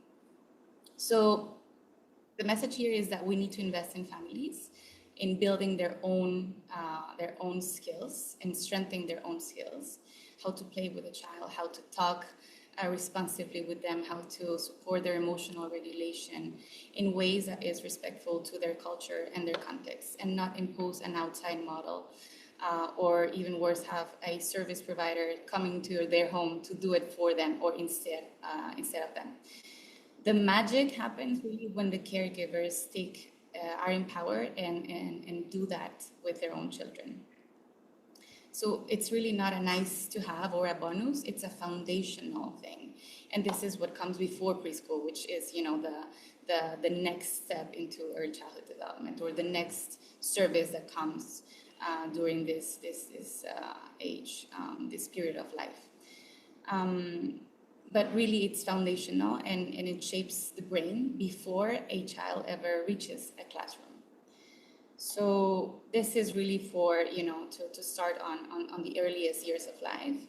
And then when we also talk about early childhood development, we talk about education in a more formal setting, early childhood education or preschool, pre-primary, kindergarten, that covers really 3 to 5 years old. But let me first start by saying what preschool isn't. And preschool is not about teaching kids how to read and write or do math early. That's the wrong goal. Preschool school, it should build through play, because that's how children learn at any stage. Well, during this age mostly, but really at any stage. Foundational transversal skills like working memory, switching from one task to another, learning how to share with their peers. It also teaches them and gives them the cognitive groundwork, such as notions of letters and numbers, and some pre-academic skills as well, fine motor, spatial temporal awareness. And all these things are developed through activities, really simple activities that are based in play, learning through play. What I can say also is that, also from my experience in developing countries and working on strengthening preschool subsectors, preschool subsystems, is that 1 or 2 years of high quality play-based preschool with, a strong component of practical teacher training. Rather than training teachers with the same training that primary teachers have, for instance, or this very long and theoretical trainings. Teachers in preschool, they need to know what skills they have to develop for their kids, what progression they should be looking at, and how do they get there practically, which activities do they need to put in place every day, every week, every month. We know that if we are able to provide that package of services, that it shouldn't be that expensive really. We can build a foundation that carries through primary. It ensures that children are more ready for primary school. And it even carries those effects to some studies have shown that it could last into lower secondary levels. So instead of really offering a luxury services, governments should be focusing more on what is it that I can offer for the majority of children with, of course, quality.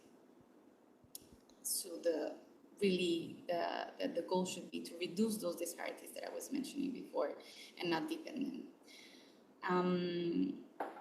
So I can give you more examples of more concrete examples of the countries I've worked on in strengthening preschool subsectors. For instance, in West and Central Africa countries in this region, preschool coverage is still very, very low, one of the lowest in the world, between 25 and 30%. When we know from evidence how preschool dramatically improves later learning outcomes. In Latin America and the Caribbean, major progresses have been made. The coverage of preschool is about 80% on average in the region. This is one of the most advanced low and middle income regions for access in preschool. But in Latin America, some models have shifted from simple education of preschool for children 3 to 5 or 4 to 5, only 1 year of preschool, to a more integrated early childhood development kind of services that cover 0 to 5 years old. So combining education, nutrition, health, early stimulation, social protection, parenting support, and in some cases even cash transfers. And this is great for development. It's great for child development, but it's much more expensive for everyone. The costs per child are extremely high, and it forces government to make choices, to choose between universal coverage or to, really target who is it going to receive those very sophisticated services. And some countries like Peru, for instance, they developed the very well-known program Cuna Más, but Cuna Más was only able to really reach a very small percentage of the poorest population. Colombia has developed child development centers. In other Central American countries, they've developed home visiting programs that are also very good, but they have a high cost. In Haiti, for instance, which is where I live and where I work for the past 3 years, we see that families prioritize education in a very, very strong way. The system is really powered by the private sector. 80% of service provisions globally for education, they are non-public, private. And private doesn't always mean good. Private, it means that because of public services were not enough and failed, the private sector, because of the demand of the families, had to come up with services that sometimes are not well supported, well supervised, and regulated. In preschool, for instance, the coverage is 90% for a country like Haiti. That is really, really, really big. It's huge. With about 80% private provision and only 10% public provision. So it means that only 10% of those services depend on the state, right? And we recently conducted with the Ministry of Education a national survey on preschool to understand how preschool works in Haiti. And we discovered that, of course, this data, these figures that I'm sharing with you about the coverage, but also that in Haiti, there's not only one preschool. We have a dozen of different types of preschools. Some are private, some are community run, some are religiously run, some are public. And within the public, we have different formulas as well. Some are supported by local governments, some are supported by central government. So it really depends. It really is a patchwork of services. Thank you so much.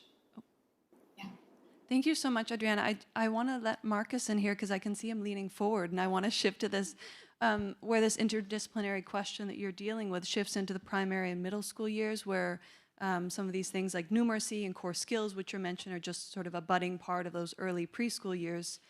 So Marcus, how large is that learning gap, and where is it widest? And perhaps also maybe touching on this is in fragile settings or low resource context settings. Where does EdTech help? Where does technology really play a role? And where is it maybe a false promise, or where does it actually create distraction or perhaps bigger divides?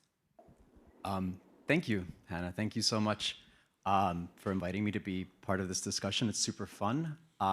It would be really fun to be a delegate, but this is a really good second best.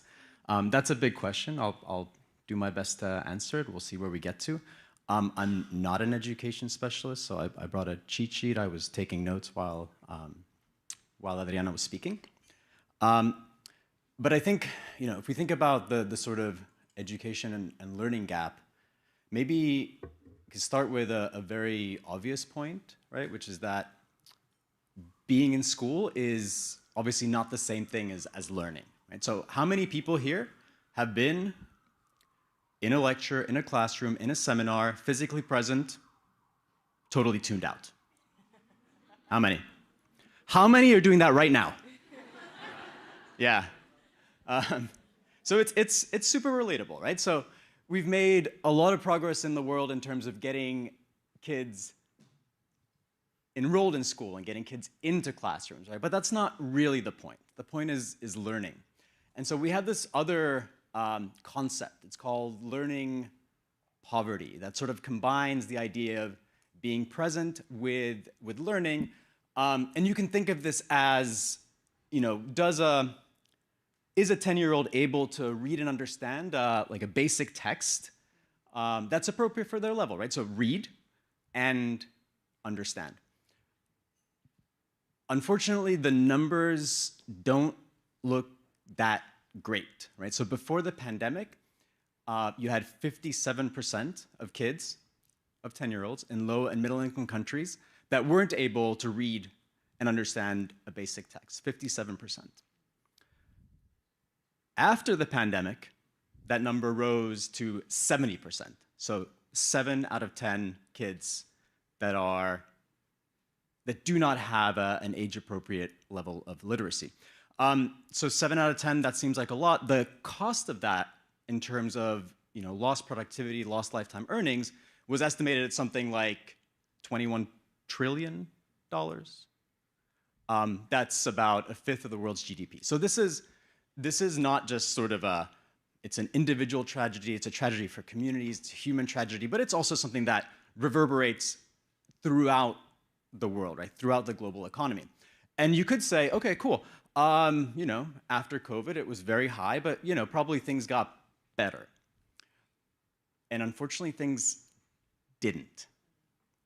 So we now have more recent country-level data that's replacing some of the pandemic-era projections, and we're still stuck at about 70%.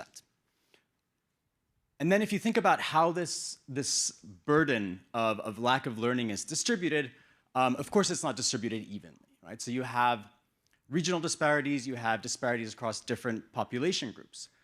Now, regionally, sub-Saharan Africa is the lowest performing at the moment with 9 out of 10 kids, right? 90% of children learning poor. Latin America, which Adriana was just speaking about, and it's great to hear about the enrollments in sort of ECD and pre-primary education, because hopefully this will change. But for now, Latin America and South Asia are actually the ones where this is increasing the fastest. So they're at around 80%. And then we can think about the specific kind of kids that this affects. So it's not going to be evenly distributed regionally or within the population. It's going to affect the poorest and the most marginalized kids the most, so it's compounding inequalities. So these are maybe families living in remote areas, but they could also be families that are just more disadvantaged living amongst everybody else, right? That's true here in Washington, D.C. That is true all over the world. We think about kids living in FCV, fragile and conflict-affected settings. Their kind of education systems have broken down and may not be able to function at all. You can think about specific population groups, right? In many parts of the world, there are additional barriers to girls' education. So these are the people that this issue falls on the hardest. So that's heavy, right? It's heavy. But, so I'm an optimist. I am sort of in the business of data and of evidence and learning, and we know quite a lot about things that can be done to improve learning across the world. that doesn't mean that policymakers always turn to the evidence. Very often they do not. And so something that's really popular, for example, is to provide inputs, right? To build schools, to buy textbooks, to provide different manipulatives, even laptops. But we know that just buying stuff, just providing infrastructure alone, this doesn't really move the needle, right? The evidence is very strong on that.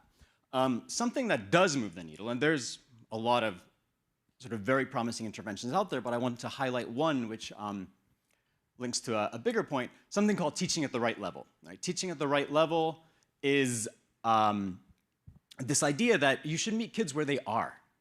So you should start with assessing them, then you should teach them, then you should reassess, you should adapt. So rather than teaching to the curriculum and assuming that everyone's the same, you individualize. You use data, you create positive feedback loops. And this is exactly the mentality that I think we should be bringing to education systems, right? So we shouldn't be treating these things as fixed. The decision is made and then we go and implement. We should be looking at where are we today? We should be trying and testing things, right? We should be looking at the data and the evidence. We should be adapting and so on. And so this kind of way of doing things, throwing data at the problem, using experiments, testing, trying new things can really help us to move forward. And so we have a program here at the World Bank. It's called LEADS. It stands for Learn, Adapt, and Scale. That does exactly this, right? That sort of rejects this idea that we're stuck with a certain thing and all we can do is kind of keep banging our heads, doing the same old thing, and actually says, well, why don't we ask questions? Why don't we test alternatives? Why don't we try new things, use data, create feedback loops to get better as we go along? Because in the end, we have this sort of learning crisis. And of course, the problem is that kids are not learning. But the deeper problem is that the systems that deliver education are themselves not set up to learn.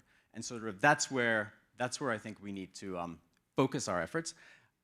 Do I still have time? If you'd like another minute or two, please. Okay. That's where we need to focus our efforts. And so that kind of leads us to EdTech. And EdTech is, it's super topical, right? We're talking about this at my kids' school right now. What's the, how much screen time should we have? What's the appropriate use of technology? Last week, I was fortunate to be in Jordan, starting a collaboration on that country's sort of digitalization agenda of their K through 12 public education system. And it's amazing. The questions are sort of exactly the same, regardless of where you are in the world, and to some extent, regardless of the income level. And this makes sense, right? This is super topical. The last session, there was a lot of discussion about AI. This has a lot of promise. This also has potentially some perils. We don't really yet know about how to integrate AI effectively in education. We do know a little bit, or actually we know quite a lot from sort of earlier EdTech interventions. So I'll highlight just a few things very quickly. So the first point is one that I already made, which is just providing technology, providing laptops to kids. Say that alone is not going to move the needle unless you accompany that with the right pedagogy, the right support structures, the right framework to use that technology effectively. The second thing, and I think it was maybe Kevin that said this in the previous panel, we should think of EdTech not as something that replaces existing practices, but as something that augments, that increases the productivity of the educator, of the teacher. We see that when we use technology to replace the role of the teacher, the results are not very good. When we use technology to augment the role of the teacher, the results are excellent. Sometimes there is no teacher. Sometimes there is no school. And even then, you can use the right type of technology effectively to improve learning outcomes. So there's a program that we worked on in northern Nigeria, which distributed smartphones preloaded with these literacy apps with simple kind of games to teach basic literacy skills in reading and writing. And sort of, long story short, when this was accompanied by a sensitization campaign that brought in parents, that told them about the importance of educating their children, including girls, and then provided this tool and sort of gave some instructions on how to use it, the results were dramatic. This is very simple. This is a smartphone. It worked offline. It's cheap, basic apps. And this illustrates, I think, a broader point, which is that we shouldn't be so enamored with the latest technology, but we should really think about what is the most basic solution that we have that can make a difference in the context we're working in. So sometimes SMS, WhatsApp, may be just as good or better. So I think I'm probably running on time, but the final thought on this is I think, something like EdTech, we talked about this in the last panel, it holds massive promise, sort of the AI, revolution, perhaps increases that promise, also introduces some new perils.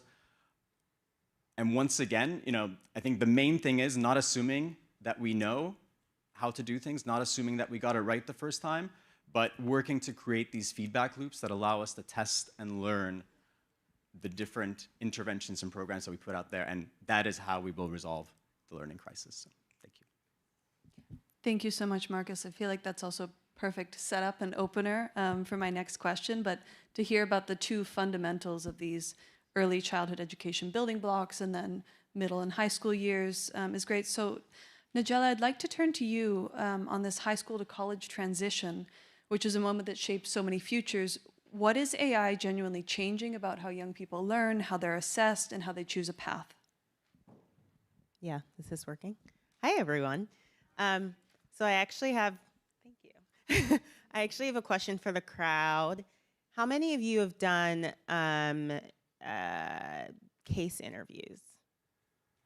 Okay, can I have 2 people stand up and talk about the hardest part of the case interview? Like 10 seconds. Yep. Gentleman in the front. Can you say your name? Just shout it out. Sure, my name is Ajay. I am from El Salvador, and I did some case studies for a rural community. Oh, thank you very much. Good morning, everyone. My name is Xavi Maldonado. I am from El Salvador. I work for an organization called AOS, Access to Opportunities for Self-Improvement. And one of the hardest parts is assuming that you know the problem. Once you get to talk to them and see them further in the interview, you realize that the questions that you ask were not the right ones. Once you learn their problems, you understand them better, and you have better things to do towards the issue that you were thinking you were targeting, but actually they were bigger ones. So basically that, one of the biggest issues I encountered. I love that. Okay, thank you. Understanding the core problem. The woman in the, oh, we'll take 3.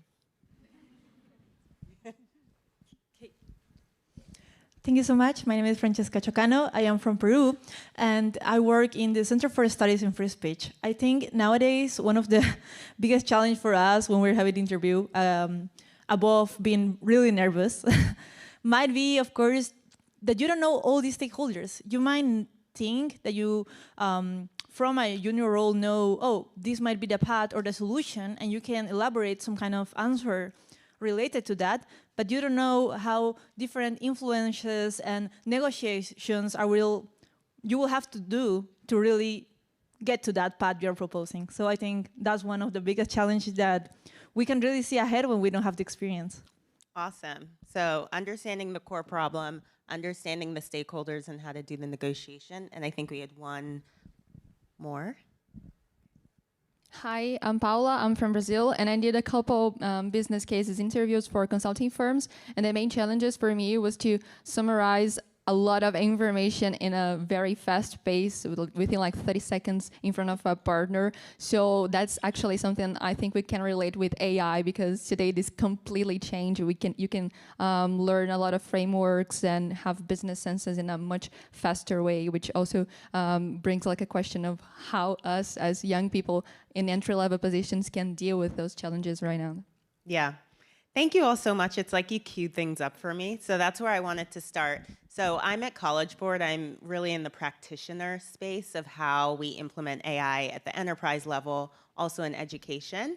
And we actually think about the challenges of AI in the learning space as what you all explained. So it's really around understanding your core traditional skills. So those are the things we go to school for: math, science, writing.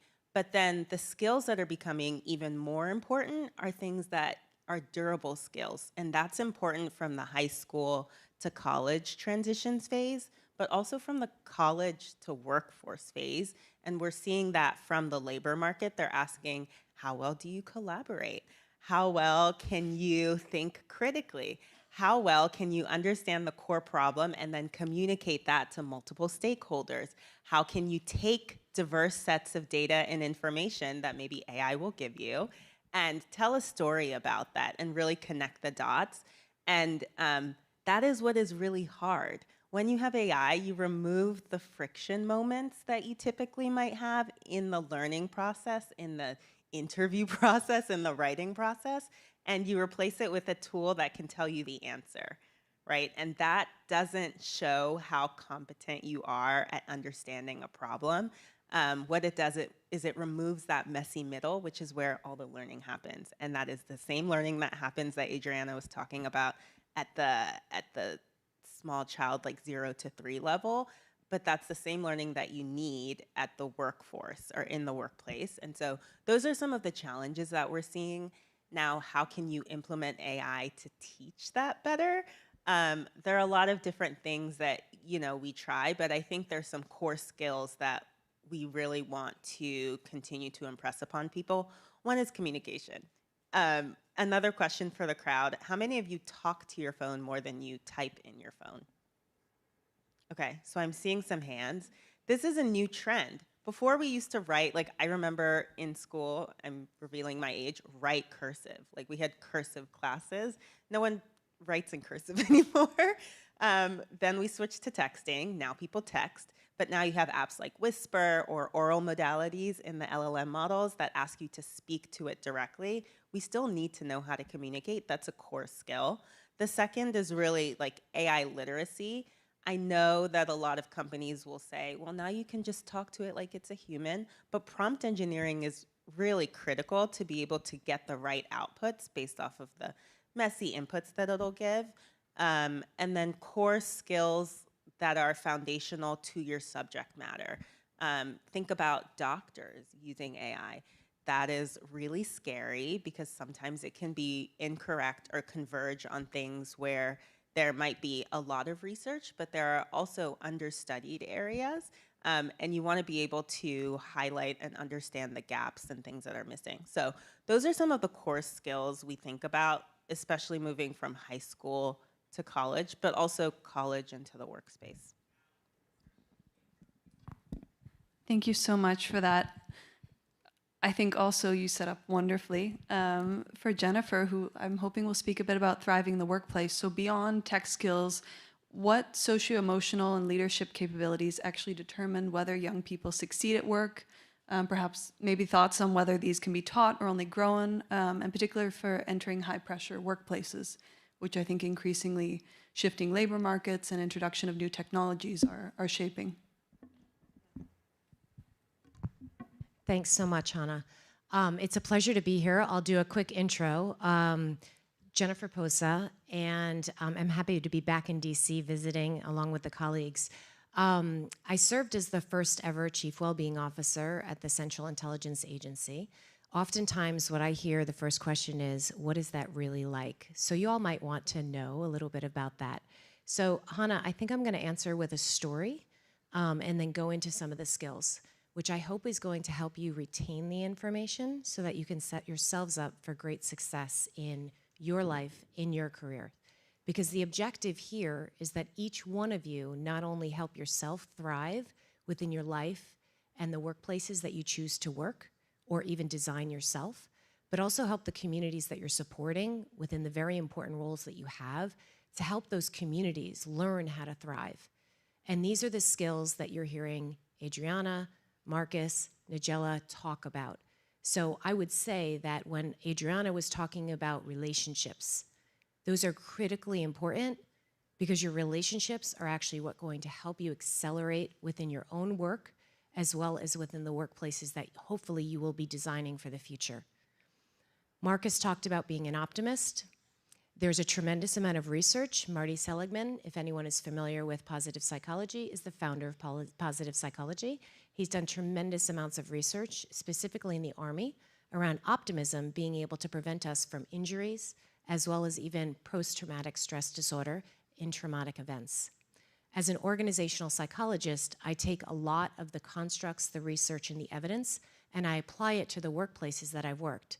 I mentioned that I worked at the CIA. Prior to working at the agency and serving in that capacity, I was at Johnson & Johnson for 6.5 years as the global head for mental health and well-being for 140,000 employees in 77 countries. And then prior to that, 17 years at Mayo Clinic. So for me, the most important thing about designing the work and the workplaces that hopefully you will be designing is that you take an evidence-based approach and you take everything that the decades before you taught us and apply that science to the work that you're doing as a practitioner, like Nigella, or even within the frameworks, the systems, the policies, and the processes that you're creating. Because the systems that you're currently working within, regardless of the country that you live in, regardless of the job that you have and the size of the organization that you work for, you are working within systems right now that are impacting the way that you learn and how it is that you operationalize your job. So the next piece that I wanted to share was that, Nigella, you talked a lot about communication, stakeholdering, and we had a great example of qualitative research and how they bring that in. And I would just say that with that particular example, that's actually how work can be done in the best way, and those are the skills that I see that are needed within the workplace. So my story, I think you've waited long enough. So the story is the first week that I was showing up to work as the Chief Wellbeing Officer at the agency. It was October 17th, it was 2022. I walked into the office. How many people have seen the building in a movie, right? Those doors are as heavy as they look on the movie screen. The seal is as shiny as it appears as well. Walking across the seal, and looking to my right at the bronze stars of the officers that sacrificed their life for our freedom in this country was one of the most powerful moments of my life. Taking the oath to protect our national security agenda and the freedom of Americans was the privilege of a lifetime. What I want you to hear is that purpose is incredibly important for your own resilience within your work. You need to understand who you are as a person and how you apply that purpose to the mission that you serve. And that will be your North Star for your life.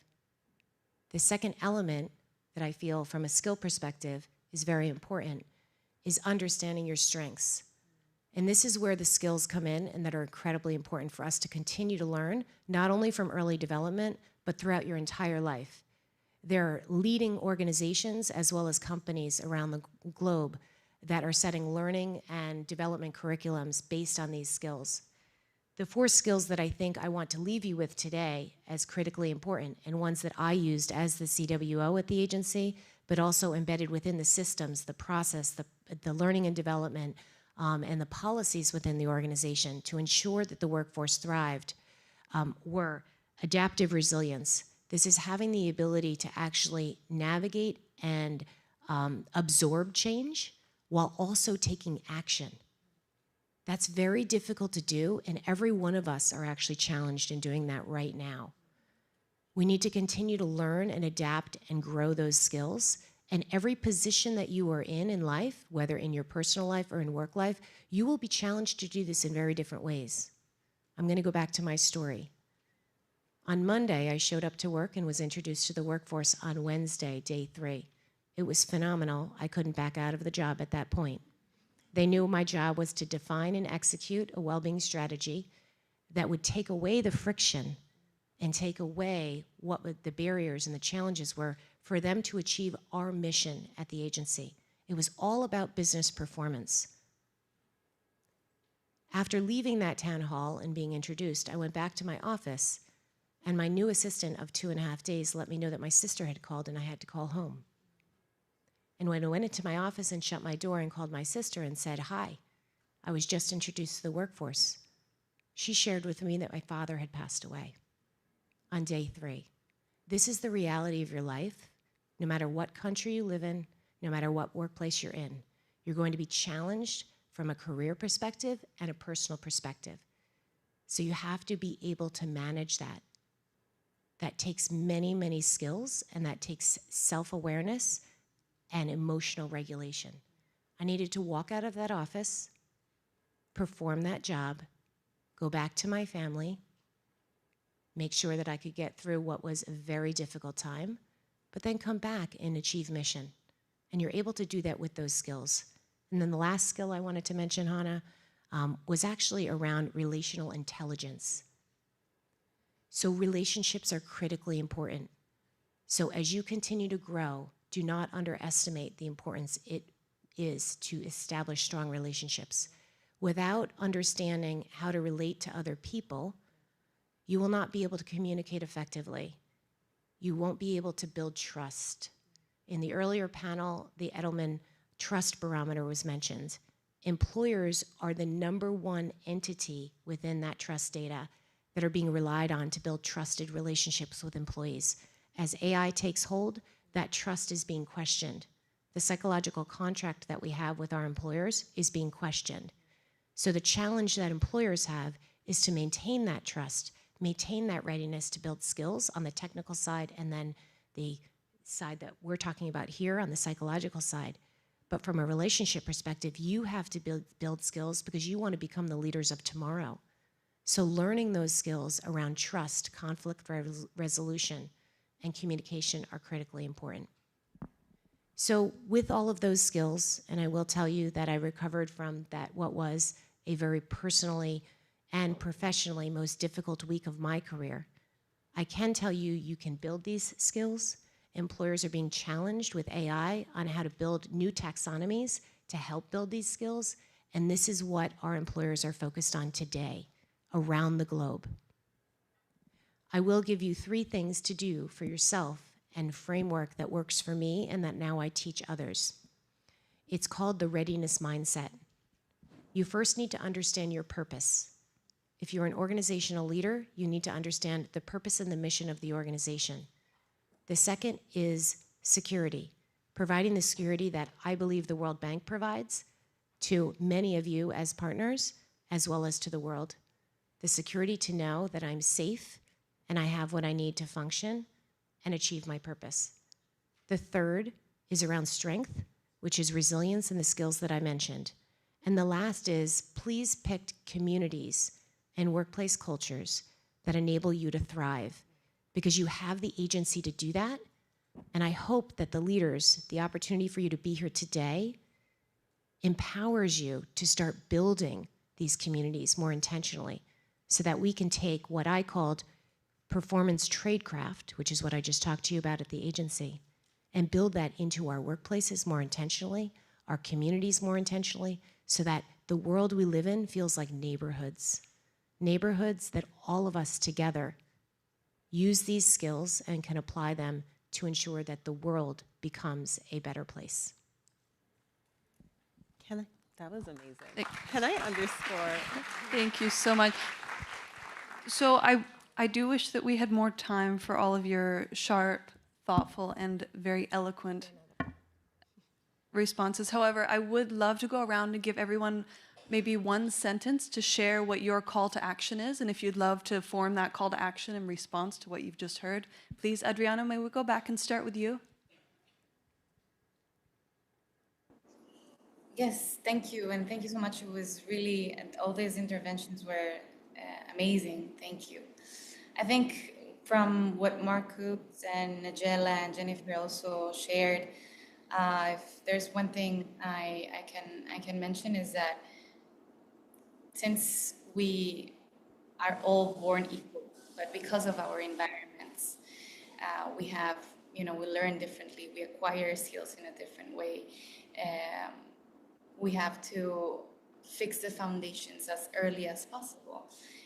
Because if we invest later in remediation and other types of interventions, we will be prioritizing those kids that are going to make it regardless. So if we don't fix the foundations early, and we don't understand how really children learn and acquire skills in different ways, we will be, just giving that advantage to the most advantaged ones, really.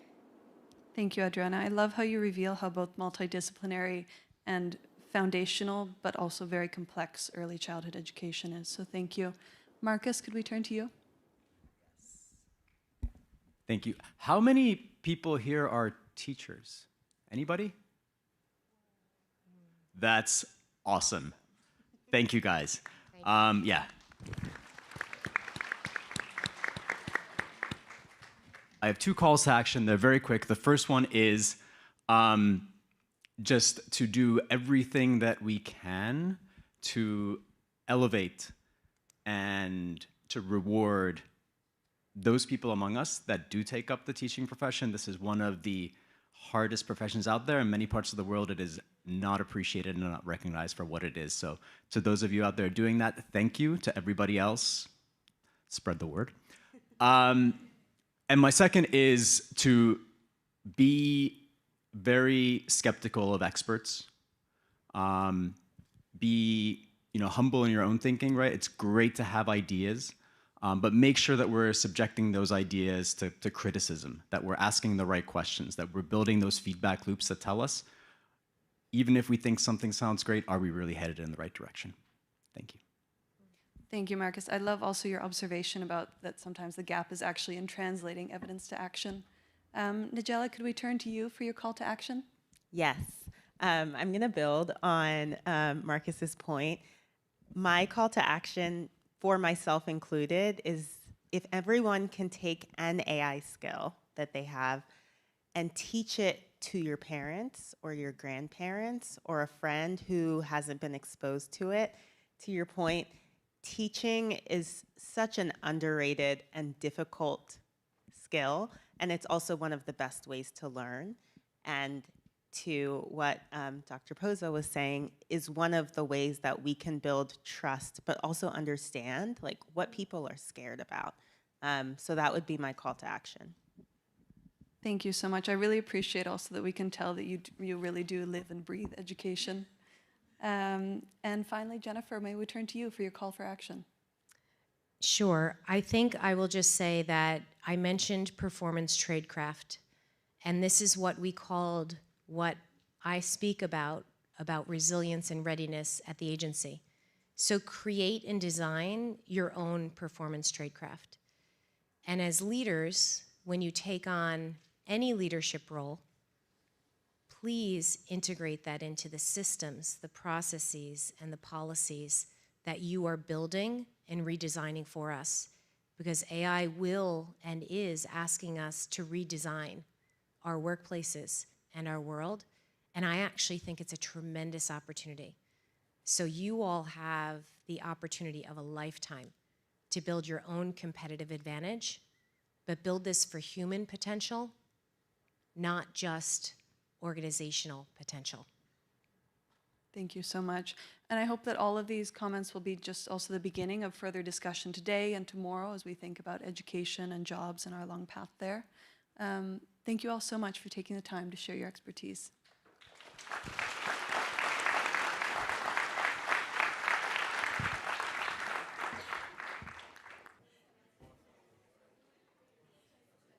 Welcome back, everyone.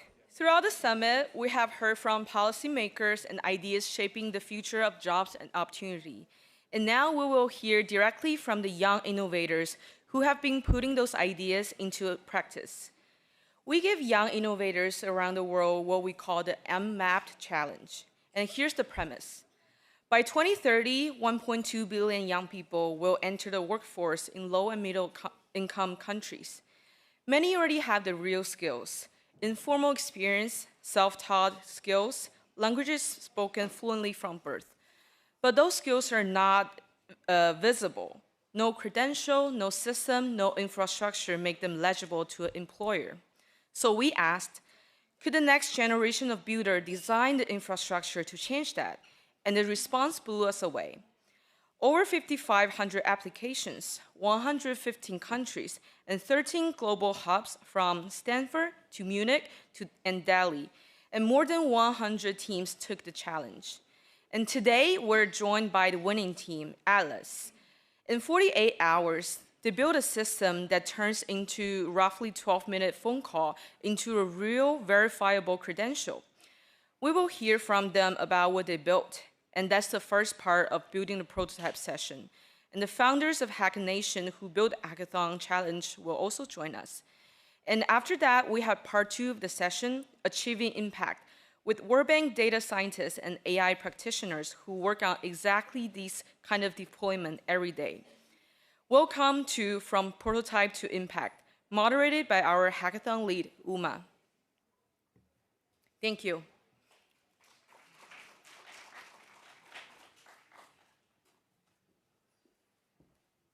All right. Hi, everyone. Thank you so much for being here. So as you know, this is our first ever hackathon, and we're extremely thrilled to have been able to bring it to life. So without further ado, I would love to introduce our amazing winners. We have Fanny Sori, who's a student at Epita Paris, and we have Paola Bérard Desormières, who's a fresh grad at HEC Paris, who were the winners of the hackathon, and I would love for them to come on stage and tell us a little bit more about Atlas. Thank you, and congratulations to them again.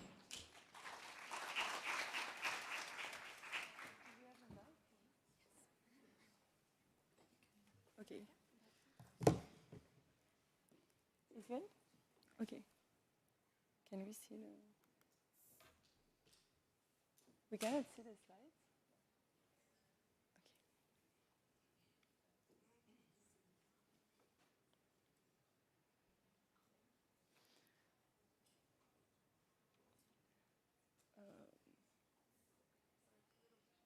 Okay. Well, in the meantime, guys, hi everyone. We're beyond thrilled to present you and talk to you a bit more about Atlas, and we're waiting for the slides to be set up. And when I'm going to start, I would like to bring your attention to a defining number that's going to come shortly.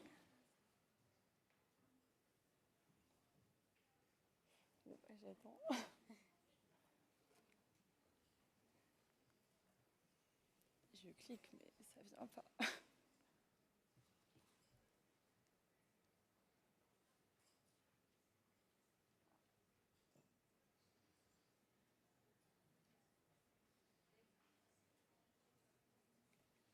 Bon.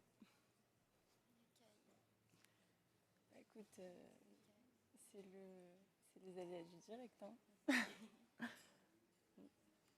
Yeah.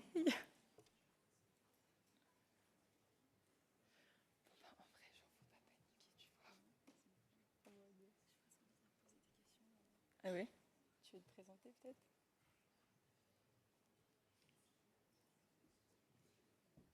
While we wait for everything to work, I just wanted to ask you, and that was a question that we wanted to ask you, why did you choose this challenge?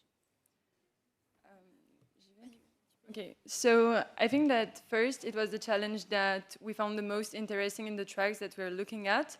And on top of that, as we're both really interested in entrepreneurship, we identified that as an entrepreneur, it's really important to identify real problems, but even more important than that, you need to identify good problems for you and that you can carry.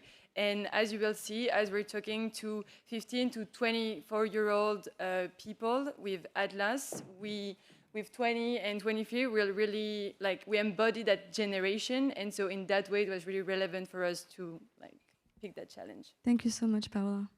Nice. I think the slides are good to go, so let's go for now. Merci. Ça fait beaucoup avec le clicker. Ah non, c'est bon. On revient en arrière.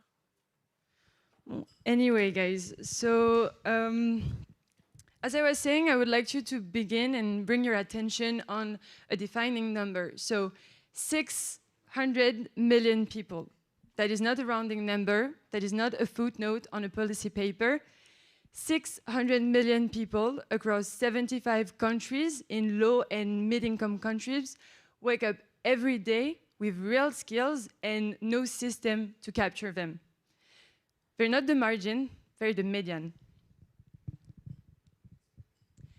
And here, look, there is Amara, 22 years old, Medina, Greater Accra. She runs a phone repair business, and she's a self-taught coder from YouTube.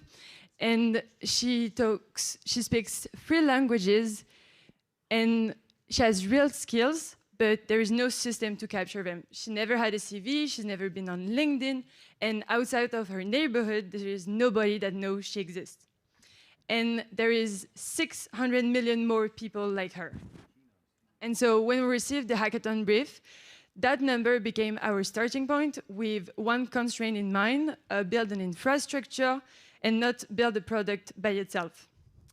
And so before even thinking about the product, we had to keep in mind, like we really wanted to understand who are those users, who we are going to be talking to, and what we learned completely blown our mind and changed everything. It's not because you don't fit in the traditional education system that you're not skilled. Look at Amara, she has real skills, she taught herself through YouTube, she negotiates in 3 languages, and there is no system to capture them. And so then, we asked ourselves if they're not... Oh, wow. Bon. Tu peux revenir en arrière? Okay. Can you come back in the previous slides, please? Okay. And so we were asking ourselves, oh no, the other one. Okay. So we were asking ourselves, if they're not on LinkedIn, how is the hiring process arising? And so we made some research and we found out that it's more from a neighbor, a family member, a community leader that says, I know someone. And so then we had a look and a closer look and we say, okay, so what's the favorite communication channel for those people? And across 73 countries, we realized that it's not Jobberman, it's not Brighter Monday, it's WhatsApp. And so it's a hiring process that is through informal recommendation. And then we really wanted to understand the behaviors, the practices, the lives, and who are our targets beyond how policymakers describe them. And so we found out that they're 15 to 24 years old, and if I may say so, they're sort of a Duolingo generation, deeply gamified, and we went from there. So we moved forward with one conviction, not to force new behaviors, but to embed in existing ones. And that's why we built a game, Atlas, a voice-first game on WhatsApp that tracks what a CV does and even beyond and connects you directly with qualified employers that are looking for your skills, and you can directly share a scorecard.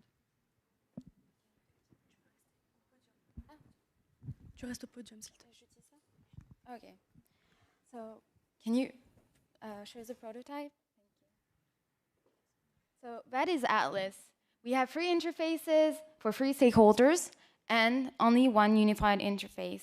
So the first interface is the players. What you see behind me is Amara's quest. She's playing 7 chapters, and there she can tell about her proudest achievements, her way of handling conflict, her day-to-day tasks, and explain in simple conversation, like voice, or she can use voice or text, how she runs her business. And in the end, can I use this mic? Sorry, it's much more easier. Test, right. And sorry. Oh, sorry. And so in the backend, Atlas extracts her occupation code, like her skill score, her way of handling conflict, like her way of answering, and like we kind of are like tracking her soft skills. And then we wanted to have a little bit of fun, so why not add a boss fight? And this is where Atlas does something that no other tool does. We are trying to track AI literacy, and we have a game where the AI is telling lies, and if she's good, then she's AI tier 3, or if she doesn't, she's tier 2 at best. What you just saw before is her scorecard, and she can set it on WhatsApp to verified employers. And that brings me to the second interface, which is employer. An employer can post a project, say what they are looking for, and see clusters of individuals that are qualified to do a job that they want to give. And they don't have to scroll through individual CVs. They see certified individuals and can directly connect with them on WhatsApp. So we have 10 Atlas archetypes explaining different profiles, and each mapped to different ISCO occupation group. An employer in Accra looking for electronics repair can just go directly on WhatsApp, and there, in the same geography, supply meets demand on the app they both already use, and that is our matching layer. The first interface now is for NGOs and governments. That was a strong constraint. Every Atlas card generates economic data that is aggregated, anonymized, and structured, and a policymaker in Dhaka looking for their population skills can see where the gender gap is the widest, which sectors are oversupplied, where the automation risk concentrates, and that's all 6 economic indicators we built into that dashboard, and it is updated in real time as the players complete their quests. And this could be done for any country. It's completely scalable. We don't need to write new code. It's just a configuration node. So now, could you go to the next slide, please? I'd love to show you the architecture. So under the hood, the entire experience runs with one orchestrator. So the person, Amara, she's gonna speak in natural language to WhatsApp. And we use a third-party app on WhatsApp that's called Twilio that has been around for a while. And it allows us to directly interact with her. And the text is then routed to the LLM. We are model agnostic. So you might know about LLMs powering tools like Claude or ChatGPT. And our take is that we don't want to use one particular LLM. We want to be model agnostic so that we can improve as AI improves. And this is not going to be free form. Everything is really structured, and we are harnessing the AI with structured data. So 2 things so the pipeline is really simple. Then every Atlas card is stored, aggregated, and anonymized, as we said. And I think this is really the tech behind Atlas is engineered around 2 things. The first thing is the resilience. If the AI is unreachable, then the product keeps working because we have a fallback, and the person still gets the results. That is an important constraint in countries where the network is unreliable. The phone numbers are also hashed at the moment they arrived. And as the architecture scales, adding a new country is then just a configuration change. It's not new code. And I'd like to add that we run serverless. It scales, the product scales itself with demand because growth is cheap and fast. And our flywheel, so it's simple. Every completed profile sharpens our calibration. Every employer confirms as a real-world label. And the data set of informal sector skills that we have with Atlas is something really unique, and it's something I think you won't find anywhere else. So the accuracy for us leads to compound. It gets harder to copy as we continue using Atlas. Okay, so moving on to the economic indicators. So every claim that are on the Atlas scorecard are grounded into 6 signals that transform conversation into a credential. So we'll begin by STEP, the World Bank flagship skills program that measures cognitive and socio-emotional and technical skills from low to mid-income countries. I'm coming back, sorry guys, I had to reposition myself. And STEP is measured through household surveys and enumerators that go door to door. And so with Atlas, we do that digitally through WhatsApp, and we touch some population that STEP never reaches. Then we're moving on to ISCO 08. So that gives us sort of the global taxonomy of occupation. And so when Amara is going to share about her day-to-day as a phone repair business owner, she will be assigned a code 7421 for electronics, mechanics, and servicers. And so that way, it will be her first formal economy fingerprint automatically added in the platform. But ISCO by itself is not granular enough, so we had to add ONET that for each category is going to assign some specific skills, tasks, and abilities. Then we have Illostat that will tell us the wage, the salary that people are going to earn in that local market, not the average salary, but the real salary they're earning. And then we have Freosbone, so that's for automation risks. So here, we're not here to tell Amara that half of her skills are going to be automate, but rather to highlight the skills that might outlast the machine, and so how she can leverage even more on those.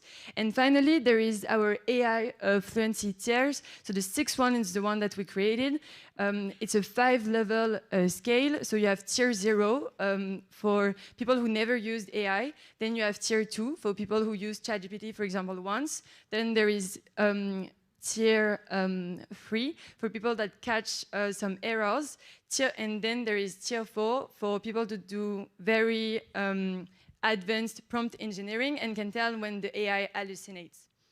And so those 6 signals are not made to be impressive, neither fancy. They're made because every indicator is going to drive a strategic decision and help us moving forward. And so looking at Atlas business model for now, it's a B2B and B2G business model. So the employers will pay a monthly subscription fee so they can be visible on the platform and directly matched on WhatsApp group with qualified prospects.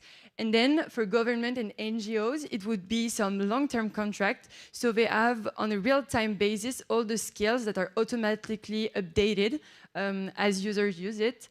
And individuals never pay. It's always free for them. And in the future, we can think of adding a paid ad model when we will benefit from a network effect. So local stores and companies can advertise on like the products that they're selling. And so that creates an entire ecosystem. But we'll have to keep in mind that in those countries, there is like network reliability issue. And so that's a constraint that we're not ignoring, but we'll be actively building around.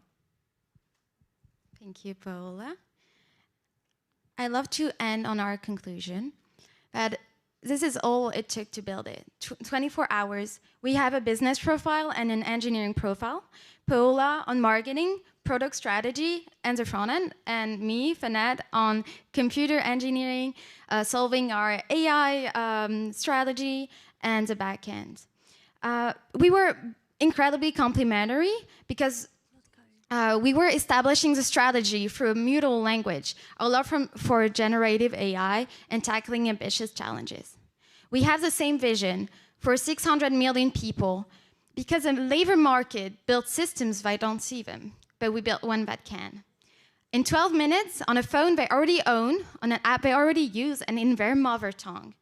Atlas makes them from invisible to investable. Thank you.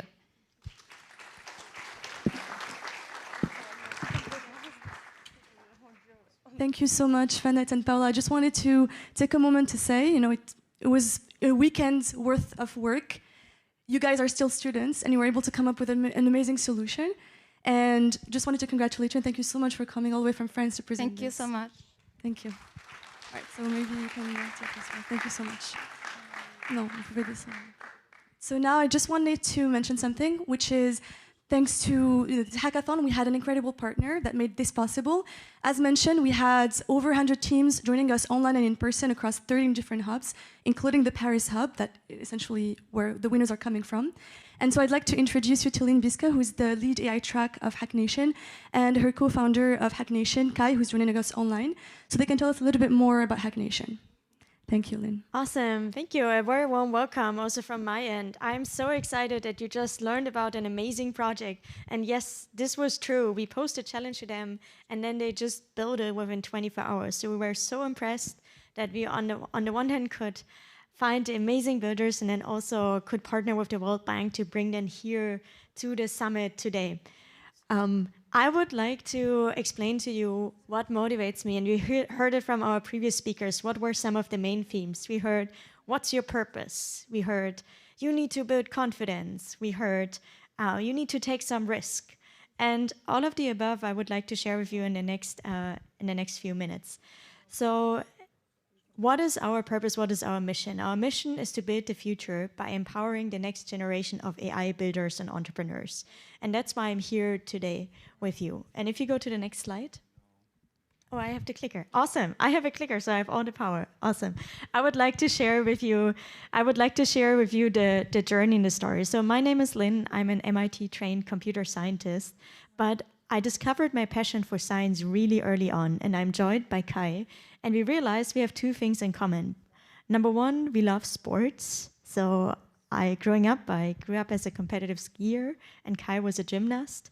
And we also discovered our passion for science. So my first science fair, you see the picture back here, me being 16, researching how to innovate in the mobile communication space. And I see Kai online here as well.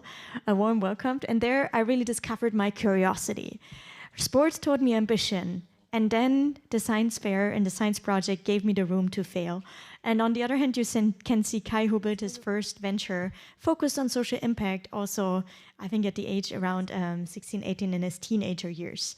And we took this passion, thought like, wow, it would be my dream if one day I could organize the national final or a global final of an innovation competition. But we realized when we were meeting at MIT that that's actually in our own hands. It's in our own hands to start a global movement, in our own hands to convene community. And so we started together a global movement a year ago. And this now has grown into a mechanism that on the one hand tackles the world's most pressing challenges, while on the other hand really it seeks to empower the next generation of AI builders, as this is our purpose. And then our mission is to help you use this as a pathway. It's not only about prices, but it's about the pathway, about your journey to build on your ideas, but turn it into a moonshot. And so what do? We, on the one hand, run hackathons. So as you have seen, Paula and teammates to be here, where you're posed with AI challenge. So we don't seek that you come up with the smartest problems. We do have the problem ready to you. And then it's really about building fast within 24 hours. And that could be your launch pad to, on the one hand, get included in a venture incubation program where we do pair you with mentors from the Harvard, MIT, Stanford alumni network. We pair you with current business students from the top-tier MBA programs, such that you have a helping hand to make your dreams come true. And we have scaled us so far to 115 countries. But if your country is not on the list, then please don't leave today before ensuring that your country also learns about it, that your city learns about it, that your student club learns about it, because we would love to empower you as well and partner with you. We have reached across the 115 countries and already solved 45 AI challenges that range from experimenting with humanoids and robotics, building in the marketing space, looking into video analytics for search and rescue missions of mountaineering teams, or so much more in the healthcare space, experimenting with a mini AlphaFold. And so this is really an invitation for us to either join a local hub in person, and we do have more than 1,000 in-person spots for our next July event, or join us online, as many of you are joining us online today as well. So really, whether you join us at MIT, I'm going to be hosting the MIT Hub, or you join us on the West Coast, or you join us in Delhi, or you join us in Paris. So if your city is not there yet, then we're looking to you to become the community organizer and empower your community, because how do you actually become confident? Nobody of the other speakers answered that question. They're like, awesome, be timid and confident at the same time. Great. What does this mean? And for me to build confidence, I realize really having first successes and quick wins helped me to develop that confidence. And the hackathon provides you with this room to experiment, to fail, to learn and grow and build this confidence. And with this, I just want to give a shout out and say, we have the opportunity to put you on the stage, similar as our other winners were on the stage here today, to put you either on the stage of the Harvard Kennedy School or at this, invite you to present at the MIT AI conference in Mountain View.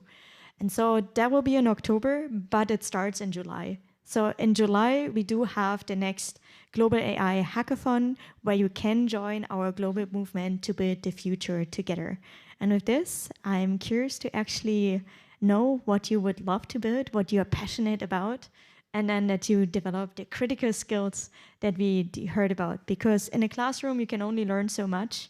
And I realized most of my learnings came by doing.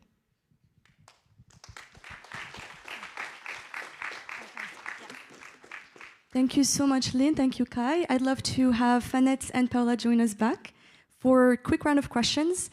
Unfortunately, it's going to be mostly questions from a couple of people online. So I want to start with Kai. Kai, can you hear us? Yes, I can hear you. Can you hear me? Yes, we can hear you. Perfect. So Kai, as I mentioned, is the co-founder and CEO of Hack Nation. And a very important question for you, Kai. So of course, hackathons are super exciting. The weekend, we get super nice, I guess, enthusiasm with the people that we work on with, but come Monday morning, the prototypes kind of die. They stay stale in a GitHub repo or on Google Drive. So if you were to change something about the way that institutions and hackathon platforms change the way they help young builders build something meaningful, what would it be? Yeah, that's a fantastic question, because that's exactly the question that prompted us to build Hack Nation. So I spend a lot of time at hackathons. Lynn and I spent a couple of days at hackathons. And what really surprised me is that there's so much energy at the hackathon, but oftentimes this energy is just kept in the room for 24 hours, and then afterwards nothing happens. And that's exactly why Hack Nation is different. Our hackathon is the starting line of something much bigger. We give you the ideas at the hackathon. People have the energy for the 24 hours. And then we pick out the teams that really perform during these 24 hours, and we incubate them. We take their raw diamond of an idea and we turn that into an impactful venture afterwards.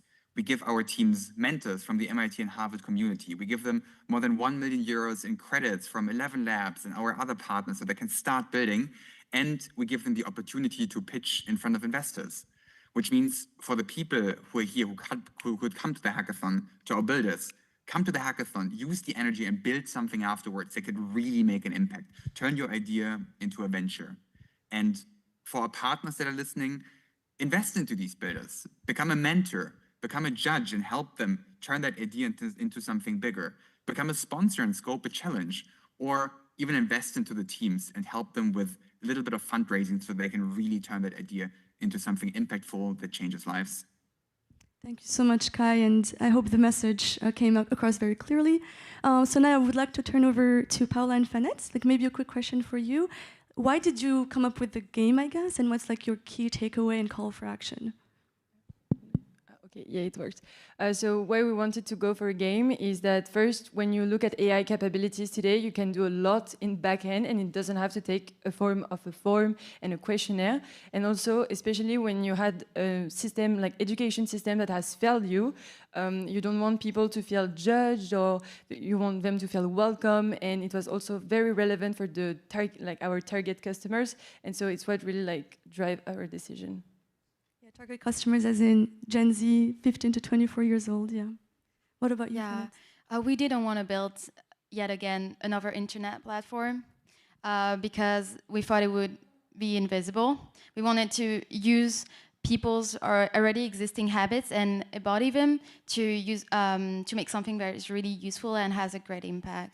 I think that was really relevant for us.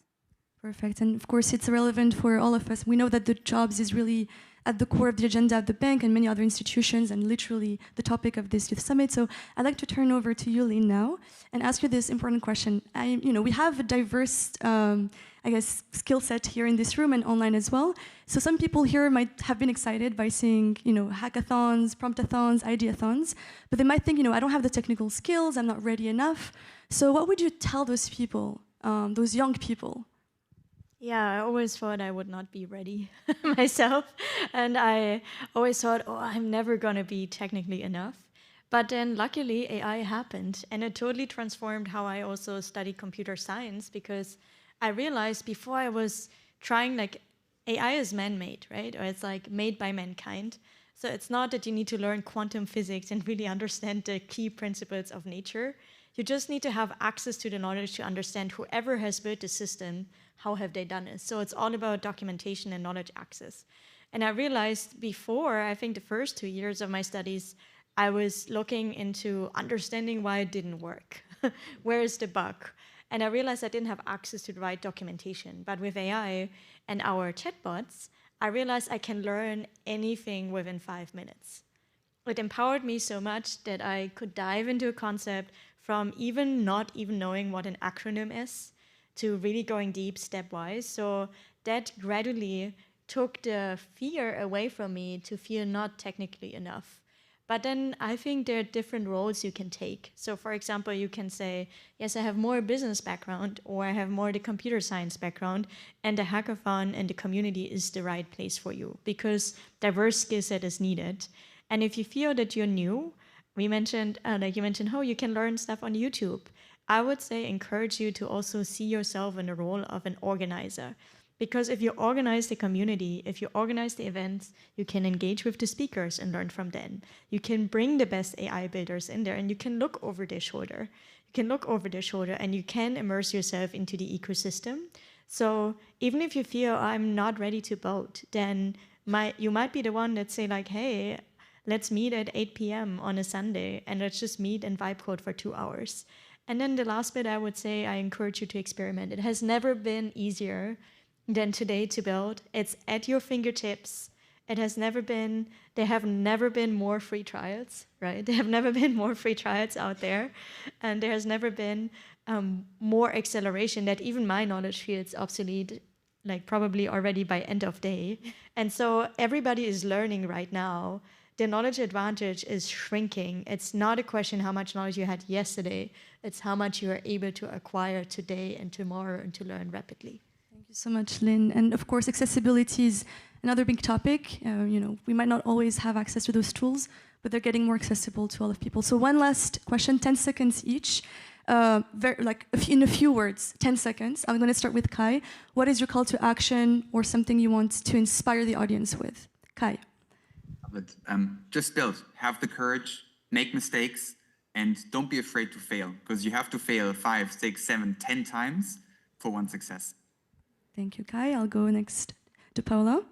I think it's okay to not have a linear career path, and you can move away from traditional education. It's still important, but I mean, you're not a failure, and you can still learn a lot through AI and still find your way. Absolutely, Lynn. I think my call to action would be just show up. Show up, bring a friend, or bring 10 of your friends, invite other people to show up, because even just showing up is already a win. And Fanet. Yeah, I think AI is the greatest accelerator of our generation. And I really encourage all of you to challenge yourself today to try to make an impact by learning things and trying to build things, concrete things that you can touch with AI, and try to challenge yourself to make that impact. Thank you so much, everyone. This is the end of part 1. I'd love to have our colleagues from part 2 join over, Sunidi Goyal, my colleague, and thank you so much for listening.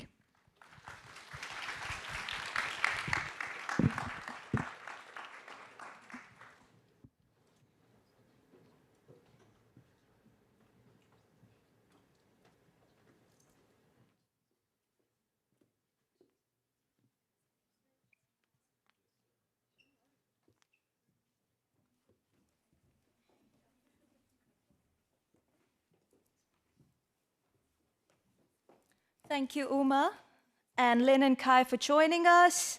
And congratulations again, Fanet and Paula, brilliant endeavor. For those I haven't met yet, my name is Sunidi Goyal. I work at the Technology Innovation Office of the World Bank Group as a data scientist, and I wrote the challenge for this hackathon. What you've just witnessed is something of a milestone. This is the first time the Youth Summit ever conducted a hackathon. So I would like to give a subtle shout out to my co-conspirators in this, Umaima, Ajay, Marco Fiat, and team. Thank you so much.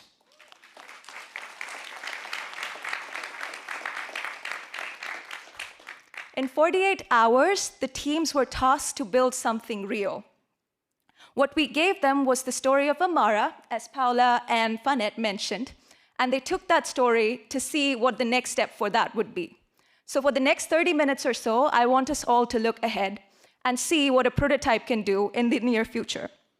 I'm joined by 3 people in the bank today that help things like this find their next chapter. I'm joined by Raman from ITS AI from the Information and Technology Solutions vertical, Caroline Correa from the Digital and AI vertical, and Mercedes, Caroline fans here, and Mercedes Taraverdi from the Development Economics vertical. I got it right, guys? Thank you so much. So let's dive right into it. All right, Mercedes, my first question is for you.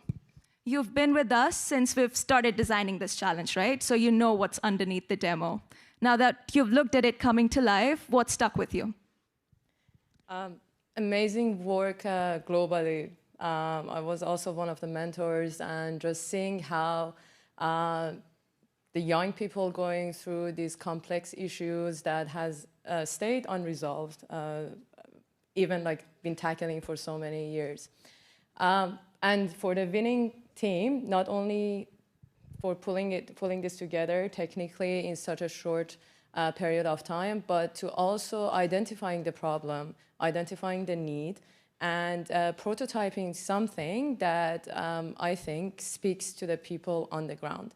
And that was a very, very pleasant surprise to me, and also the hope for the future generation, I think. Thank you. Thank you, Mercedes. Very, very inspiring. Caroline, I have the same question, but I want you to answer it through your lens.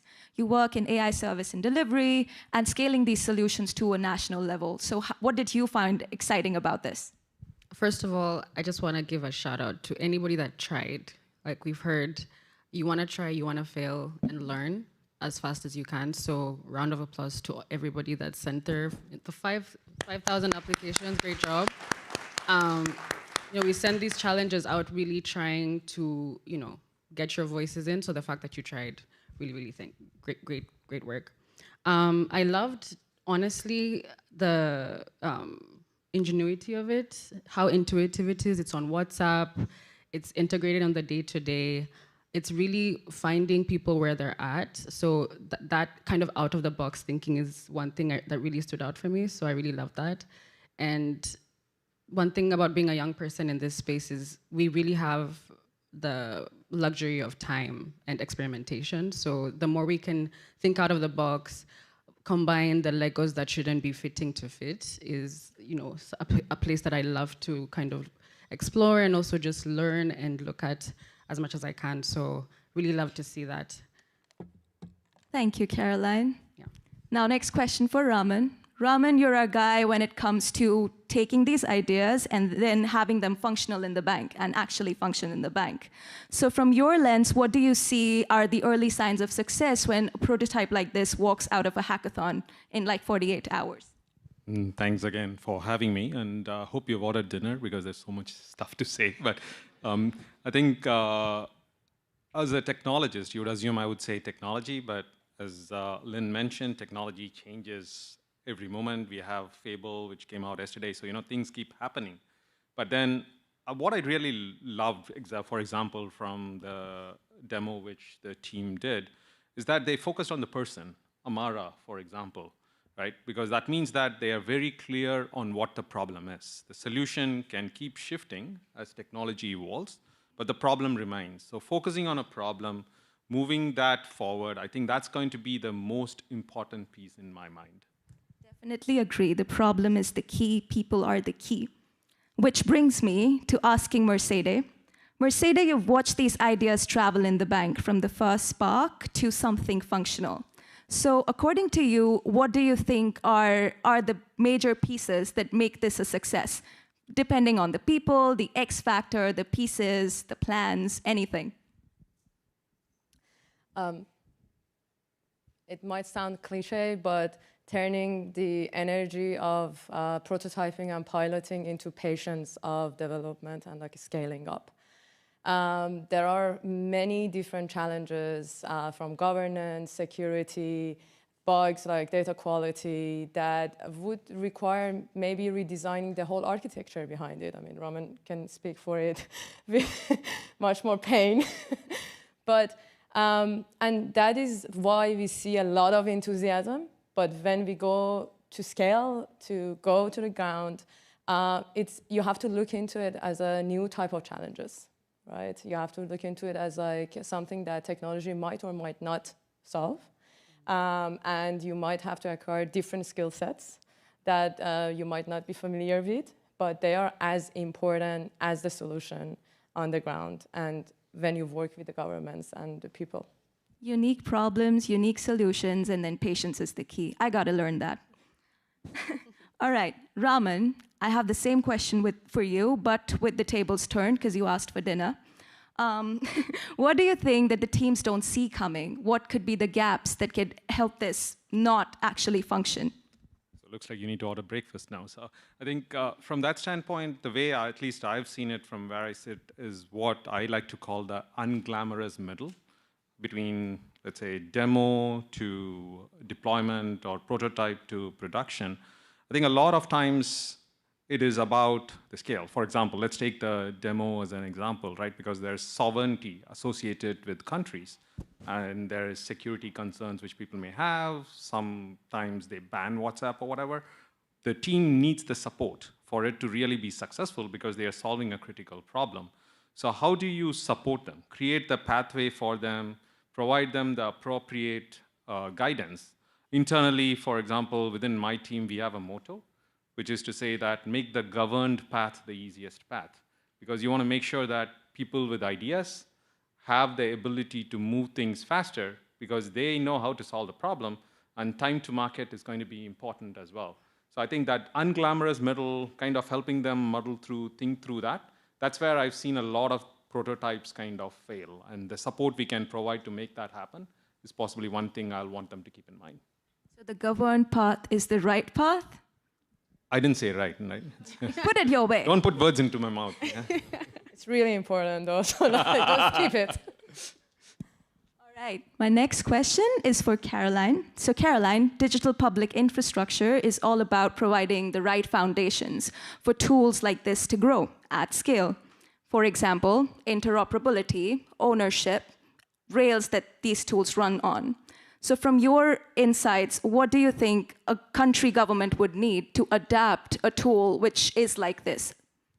That's a great question. One thing that I will add, because there's a lot of room for this particular prototype to kind of grow and improve. And I don't know if any of us are in the same kind of privacy development space, but we are always thinking about data and who has our data and who has access to our data. So I was already thinking, what kind of governance frameworks and trust frameworks are built into this tool? Are they already thinking about this? So if anything, when we do talk about digital public infrastructure, we're trying to see what type of framework can we give a government to go into its ecosystem and really leverage the people that are in there, partner as much as possible, build together, but also build in a modular way. Build, maybe even leverage the vendors and also the people that are working in this space to build a type of partnership that works for them. And so when you talk about ownership, interoperability, they're really like this really high level words, but the way she mentioned about, you go into that space and you find a completely different, ecosystem. So for example, let's say your IDs and your birth certificates are largely paper-based. You go into the ID office, you have to fill in some forms. It's digitized, but not fully there. So for a tool like this to actually know the person that they're looking at and actually match them to the correct company, match them to the correct education platform, those kinds of foundations need to be there, and that's what the World Bank helps governments do. But at the same time, governments really want to work with young people. Like we countless times we talk to governments, they're like, give us a sustainable business model. We want to move these hackathons and innovators we've worked with into a way to embed them into our workflow. How do we do that? And Benin does a really good job at this, by the way. They have this services that they post publicly, like a whole portfolio of what they want to build. And that's kind of like their signal to the ecosystem, come and build with us. Rwanda does sandboxes. So as much as possible, get your prototype out there and ensure that you really understand what type of base registries are in that ecosystem for you to leverage. What kind of data does it look like? Are they digitized? Are they paper-based? Are you feeding in that kind of, he talked about like the unglamorous middle, but for us, we're thinking about like the messy kind of before step, before the middle ground. Like what are those kind of like unglamorous things that you kind of have to do to make your prototype work? So yeah, that's one thing I will say. So from what I'm hearing, where is the data? What is the data? Who owns the data? They're key questions to handle. Which brings me to Mercedes, because you're at the heart of how the data works at the bank, right? So for a tool like this to be trusted by the government, the government has to trust the numbers that lie beneath it. So according to your opinion, what do you think gives a tool like this credibility for a government to trust it? From this angle of data and security, from the angle of trust and security, what would make a finance ministry, a statistics office subscribe to something like this? Thank you. Until that we have subsidies on tokens, data remains the bottleneck of any scaling and any solution. And as my colleague mentioned here, first of all, there are a lot of challenges with the quality of data and the governance of foundational data in countries as to enable flourishing and scale up of this solution and any other solution. And that is something to not overlook that it would be resolved. I hope that new technology can bring in more complementary information. But some things that I don't think that would change is demonstrating and do not skipping the fact that you have to have a deep understanding of the numbers. Who have been missed, who is excluded, who is represented more strongly and introducing biases. And those foundational statistical analysis, don't hate me for that, I'm a mathematician, still stays relevant no matter how much of a technology we apply to these methods. We have to build trust. We have to show that we know that there are caveats. We know the strengths. This is the gaps that we are feeling. And this is the environment that we still have to grow and work together, or the governments have to support. And that, I think, is the foundation of building the trust. And again, patience. Some solutions might look like, amazing, why never, like no one thought about it. I can assure you, some people have thought about it and have already failed. We don't track failed solutions. So we don't know. As a young people, or as like I'm semi-young, when we go in, Who are you? yes, we're all starting from scratch, which is not true, right? So trying to tap into that institutional knowledge, to that sectoral knowledge, and try to capture that, I think it's still very important and very useful. So from what I'm hearing, technology can be whatever, but numbers are really important. Mathematician here as well, by the way. So math is really important. Definitely agree. All right, next question for Caroline and Raman both, but a little backdrop.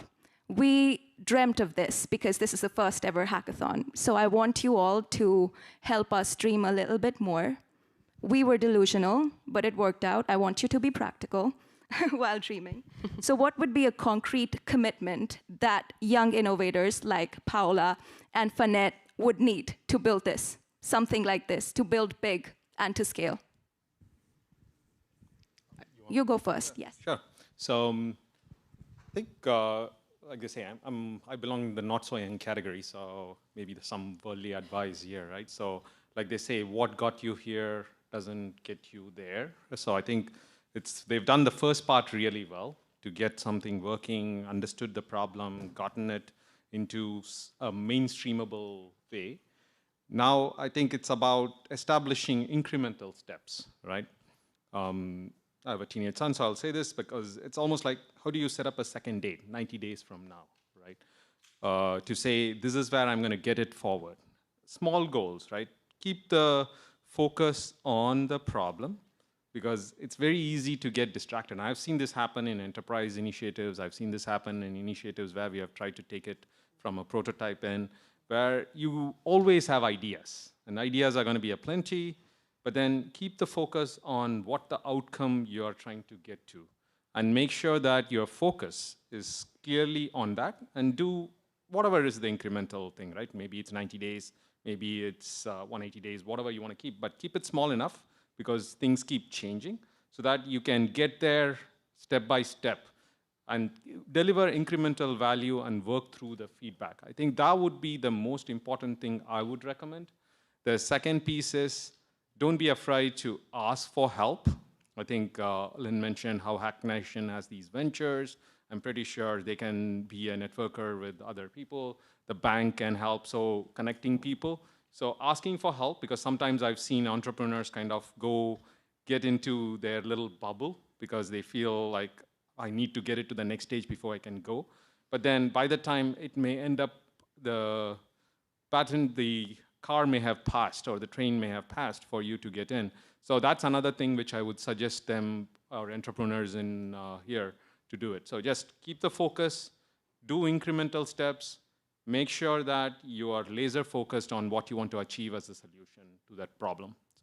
Very good worldly advice, as you said. Thank you, thank you. And Caroline? I love that. And also, I love the practical question, because I also have the same, what happens after the hackathon? And our work with governments, it's around trying as much as possible to learn from you guys, the innovators, because you guys are closer to the problem than we are. So one thing we did was we did convene innovators in the African ecosystem last year in Cape Town during the Digital Public Infrastructure Summit, and we learned from them. They are spearheading through all of the messiness, the messy middle, the messy top, the messy bottom, and they're really trying to figure out, how do you scale? How do you go across different countries in Africa? And we want to do this across different regions. But one thing I want to ask maybe the people in the room, how many of you have seen a bidding document before, a tender? Okay, okay, nice. So maybe like a little bit under 50%. So that's a really good entry point I think we're not tapping into as innovators, as young people. Governments are signaling that they want to work with you. There's one thing that we do tell them as a bank is open up the markets for young innovators, small, medium enterprise businesses, and also large firms. Most people find that intimidating. They don't necessarily think government would be my first customer, but it's really your best shot. Because one thing it does, it gives you the market validation.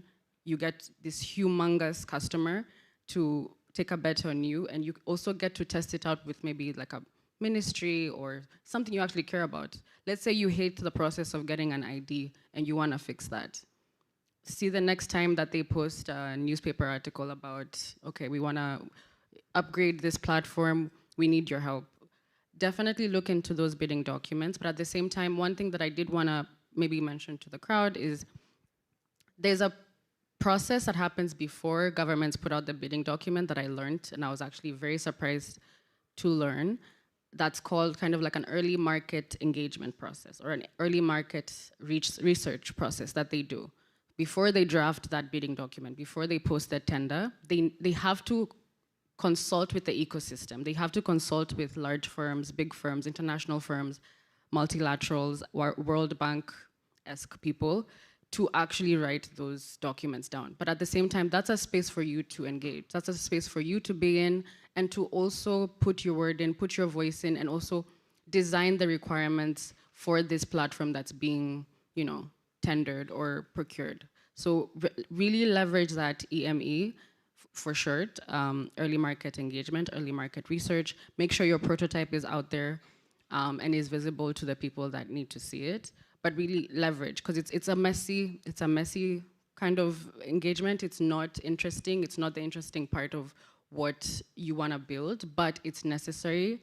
because one thing you get to do is also define what that looks like and also be the best fit. And even though you bid and you don't get it, because it's always a competitive process, you already understand the value chain. You understand, okay, government wasn't my first customer, but maybe the guy that, was drafting, the integrated services piece, or maybe the guy that was building the infrastructure, maybe the guy that was building the data center. Maybe I could go up to them and we could build a partnership that could build this to something that the government could buy. So really just trying to give as much of a practical way as possible, but you guys are definitely front of mind for governments. They really want to work with you, and I would encourage it as much as possible. Thank you for the pragmatic advice. To close quickly down the line, one sentence from each of you, really quickly, what is your takeaway from this? Mercedes, we start with you first, Caroline, and then Raman. No, continue working, and so many good solutions will come as the technology evolves. Thank you all. Caroline? I'm gonna give you some homework. Go look up the hummingbird story by Wangari Maathai, but the system is more open to you than you think. So definitely look into it, tap into it, leave the messiness for us to do, but also try. Thank you for the homework. Raman? So picking from where Caroline left, I think talent like this doesn't need permission, right? I think what they need is guidance, pathways, platforms, the ability for them to move forward. I think it's up to us all as well to kind of figure out how to make that pathway for them. So. Thank you so much. I do have a shameless plug, sorry. One more thing. The digital and AI vertical is hosting a hackathon of its own as well. And the winner will be joining us in Korea in October 2026. So that's also one way and another pathway that we want to kind of platform a lot more. So stay tuned for more. Thank you. Thank you, Caroline. Thank you, Raman, Mercedes, Caroline, for all of your brilliant advice. This was 48 hours. The team built this in. You helped us how to see it grow. So thank you so much. I appreciate you.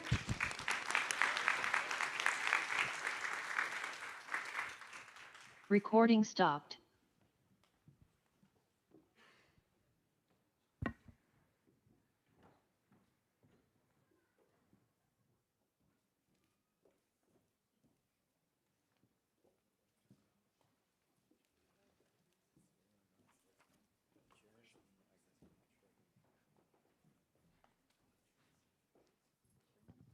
My pleasure.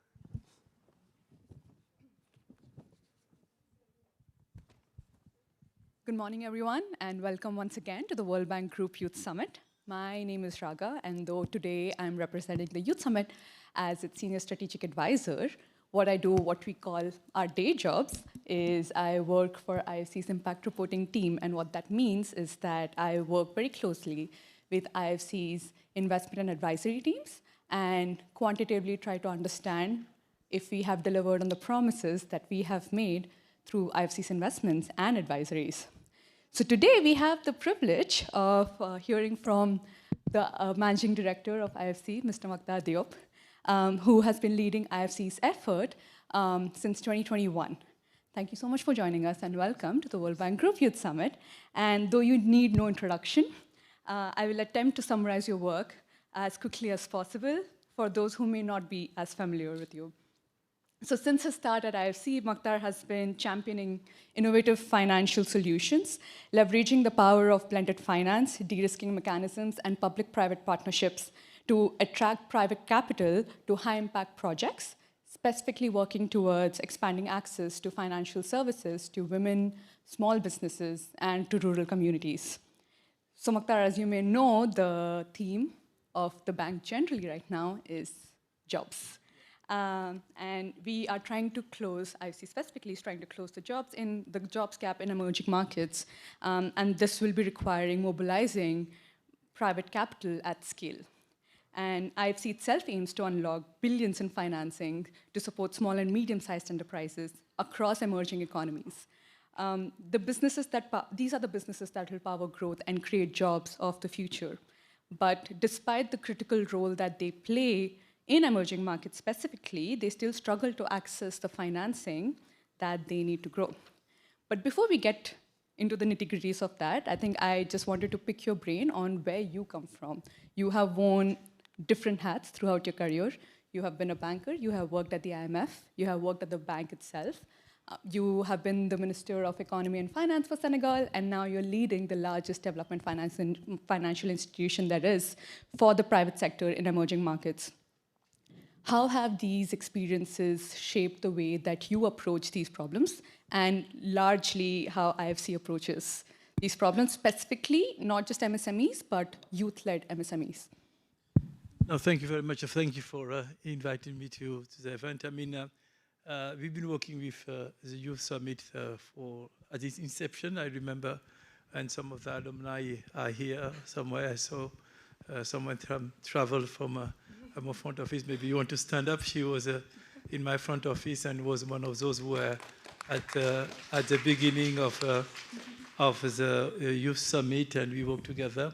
And when I was approached at that time, I approached myself, the leadership of IFC, to support that initiative. We thought that it was a no-brainer because one of the things that I learned in my career is that often people, in the name of the youth, don't let them speak. So it's often the way people are doing is often people talking in the name of women without giving the floor to women about some of the minorities without giving them the opportunity. So for me, I've always been struck by the fact that if you want to be really engaged with the youth, you need to give them a voice. And I was lucky to be able, through my career, to have a responsibility at a very young age. And therefore, I was, in a sense, still a young person while dealing with complex and issues that was affecting, was when I was advisor at the President's office, going on reforms. When I was lucky to be Minister of Economy and Finance at less than 40. So it was something that, you still have an understanding of what is happening in your age group, even though you have to mature and grow faster than you have maybe would have expected to. What he brought me is that, first of all, I'm trying to bridge everywhere I go, the bridge between the real life, so your life of every day, and the life at work. Often you talk to people, and one of the experience that I was interesting, when I was country director in Kenya, we were asking people what they think about the World Bank staff. And it was quite interesting because it was basically schizophrenia. When they were, and I was asking them two questions. When you go and talk to your friends eating, for those in your Kenya, nyama choma and things like that, what in weekend do you discuss? And they would tell me what they discuss. And I say, what when your friends were saying that about the World Bank, what was your reaction? And they were scratching their head, say, in fact, I agreed with them. Say, okay, so now when I ask you the same question as a World Bank staffer, you give me a totally different answer. You wear your World Bank staffer hat and suit, and you give the politically correct answers that you think that the institution want to hear. And I think that one of the things that we need to do more, and I think the youth can help us a lot, is to close that gap and to say, okay, what I'm hearing so what do you hear when you talk to your friends who have, in country offices, your friends you grew up with, your everybody who are your age mate, and you have a dinner with them and have a chat. And in fact, you will see a lot of the things that you put in our report in diagnostic that they can tell you that is the same. They don't have collateral because they just started their professional life. The bankers are not looking at them seriously because they consider that they don't have a steady flow of income. They consider as being risky because they're irresponsible young, etc., etc. Okay? So you hear it, you know it. Okay? So the question that we try to do is, what is the instrument do we have to be able to tackle these challenges that the youth entrepreneur and the young people want to create their own business and therefore create jobs and starting with employing themselves are facing and addressing. And all the conversations that we are having now and we will be deepening in the coming months and years is about solving the specific issues that are facing. What is a young person in the city, in the rural space, working in a light manufacturing, in services, whatever it is, what is this person telling us?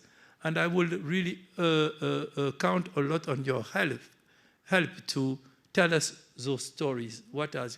Because when I was your age, the kind of reality I was living in was very different. People of my generation, you finish your studies, your parents tell you, go and do this, and you are an obedient child, and you go and do what your parents are telling you. I'm joking, but you know, it was pretty linear in the way we are evolving. But the level of issues that the youth of people are facing are very difficult. Actually, it's tough to be a young person today. You are facing mental health issues. You have pressures that we didn't have. We didn't have all the social media which were putting ton of pressure on ourselves. We have this innocent youth where you can just live your youth and do what you. We didn't have that competition with AI in terms of finding a job. You go to university, you do well, you get a job, if luckily. So it's a totally different way. Entrepreneurship was something that was not necessary in our space. So it's a totally way, and the big difference between young of people today is the level of uncertainty in which you are living compared to the previous generation. But that uncertainty also comes with a lot of opportunities that people didn't have in my generation in being able to work. So when I reflect about the communality of experience that I have throughout my career and looking at the youth agenda, is that.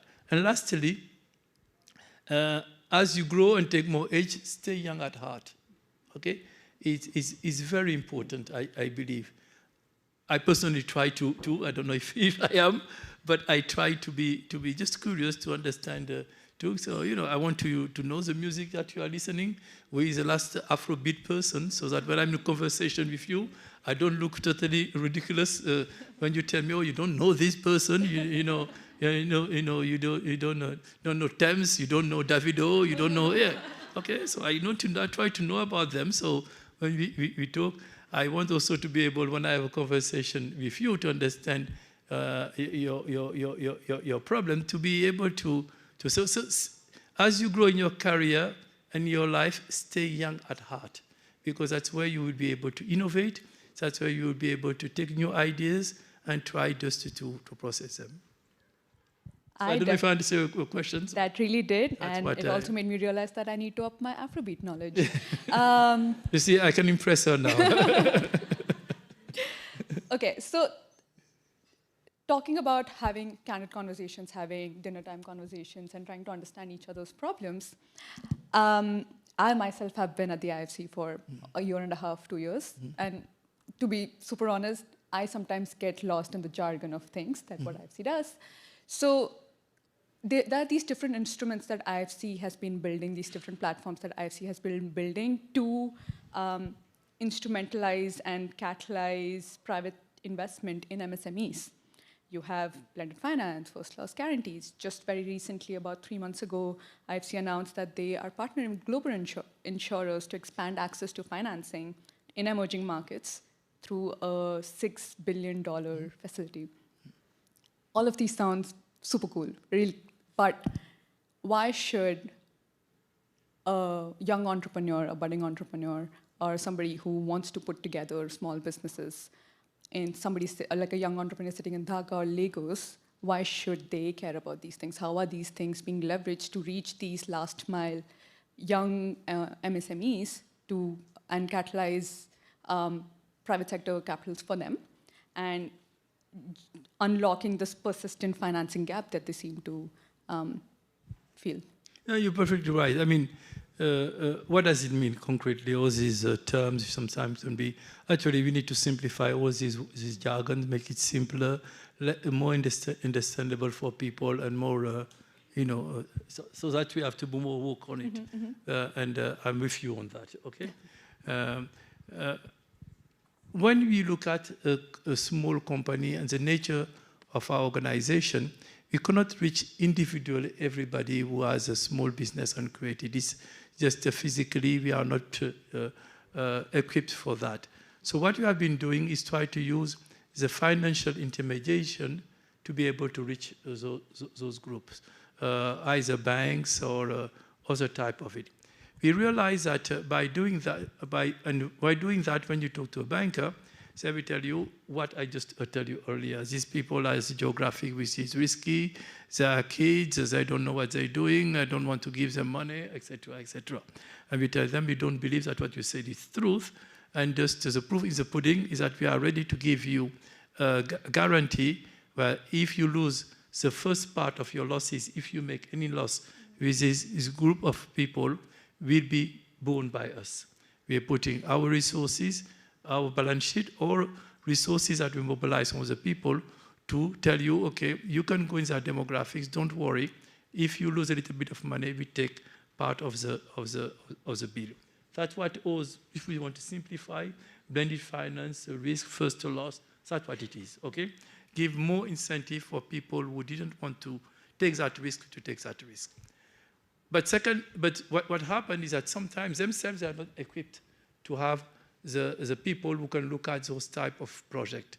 Because if you talk to a banker, when I start my job in the financial sector, you are here, you are doing a target, you have to reach your target.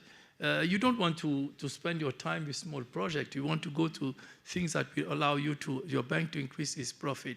And this is a very specialized way of understanding business, because it will require people to think about how to approach an investment when you don't have collaterals, okay? When you go as a banker, the first thing that you have trained, I need collateral, I need securities, I need to guarantee, and I need to have there is a credit bureau in the country allows me to get a better understanding of the risk associated to that demographic. These are the tools that you have. And you are thrown on a sudden as a credit officer in a bank in looking at the demographics, which is totally not meeting those criteria. So this is a kind of things that even though we gave them credit line with them, we still feel that now that is not sufficient to be able to get to that demographics. So we are pivoting now and complementing it more with non-banking financial institutions. And those non-banking financial institutions, the things they have is this, is that they have a lot of data of people which are behavioral data, which allow you to better understand the risk. And they have developed a lot of algorithm that allows in no time to assess the risk of someone because of and to move from, collateral asset-based lending to a cash flow lending. I am a young person, a creator. I am a singer. I have 20 concerts a year. This is my flow, okay, my cash flow. I don't have a house. I don't have things. Can you lending me money against the fact that I've secured 25 concerts in this year? And this concert in average give me X, okay? Are you banker comfortable with lending me that basis? So this kind of different, and that people will say that because they say, oh, this person, we know from his iPhone that he has or she has already been paying their bill, their telephone bill, they never missed a payment on these, they never miss a payment. So this is what we have. What it requires in terms of policy change is that we need to have more and more mobile bankings or non-banking financial institutions be able to make credit. One thing is to do e-payment, is another way is to be able to give a credit. And those now we have seeing more and more a growth in the finance world on non-banking financial institution of a startup. We are now ready, once they have a banking license, to be able to give loans, small loans to all these group of younger people who want to asset or MSMEs. So on the regulatory side, we are working with IBRD to push more and more the regulator to give those people a mobile banking license so that they can move from e-payment to this credit and be able to. So this is an element of thing. We are now, Ajay, you heard him yesterday. He has been really asking us to work on two or three things that would be very relevant for you.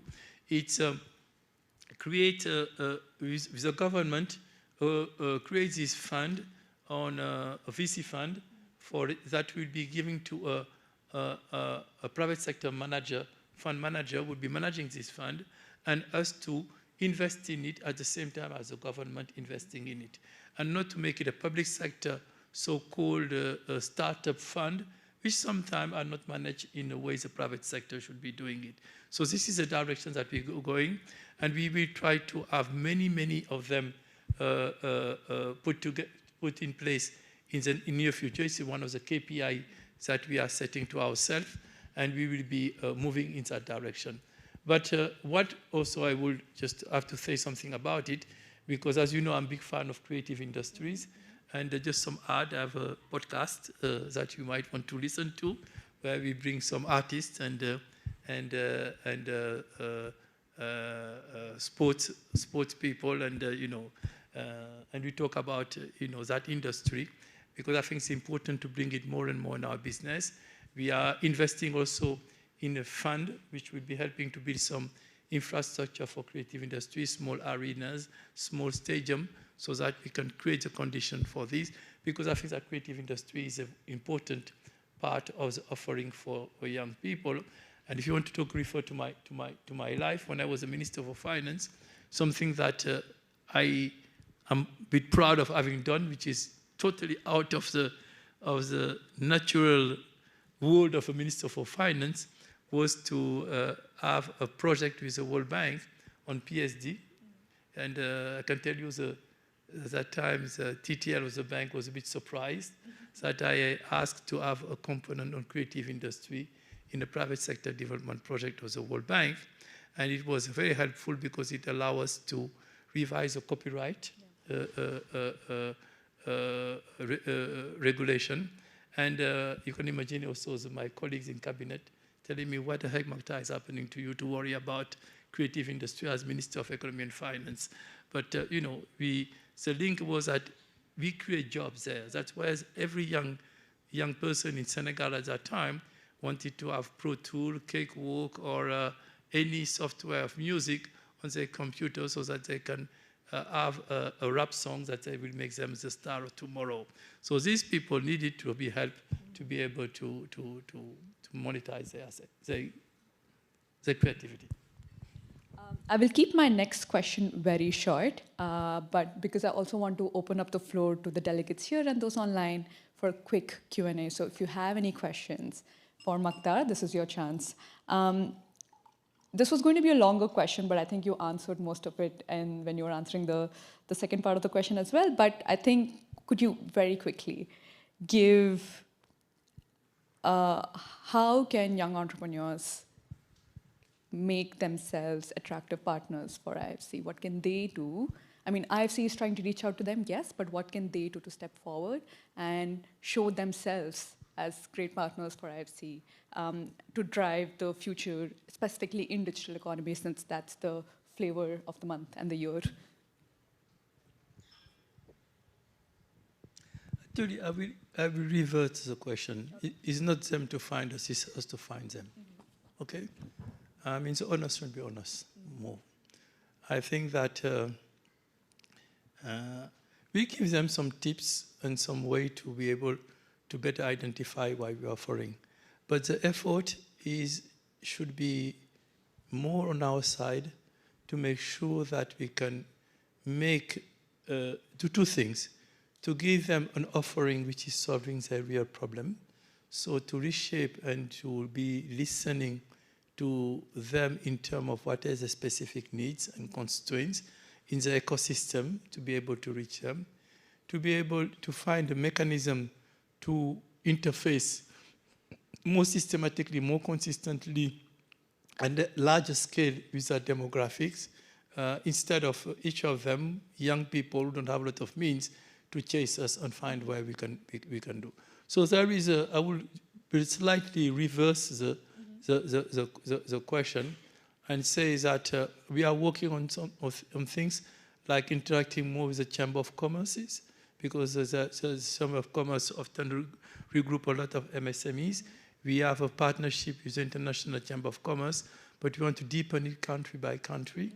We need to start thinking about ways of using our partnership teams to engage with groups, have much more focused group when you go to country. For instance, try to say, not talk about the youth in general. Say, okay, we want to do something today. In French, they call it journée porte ouverte.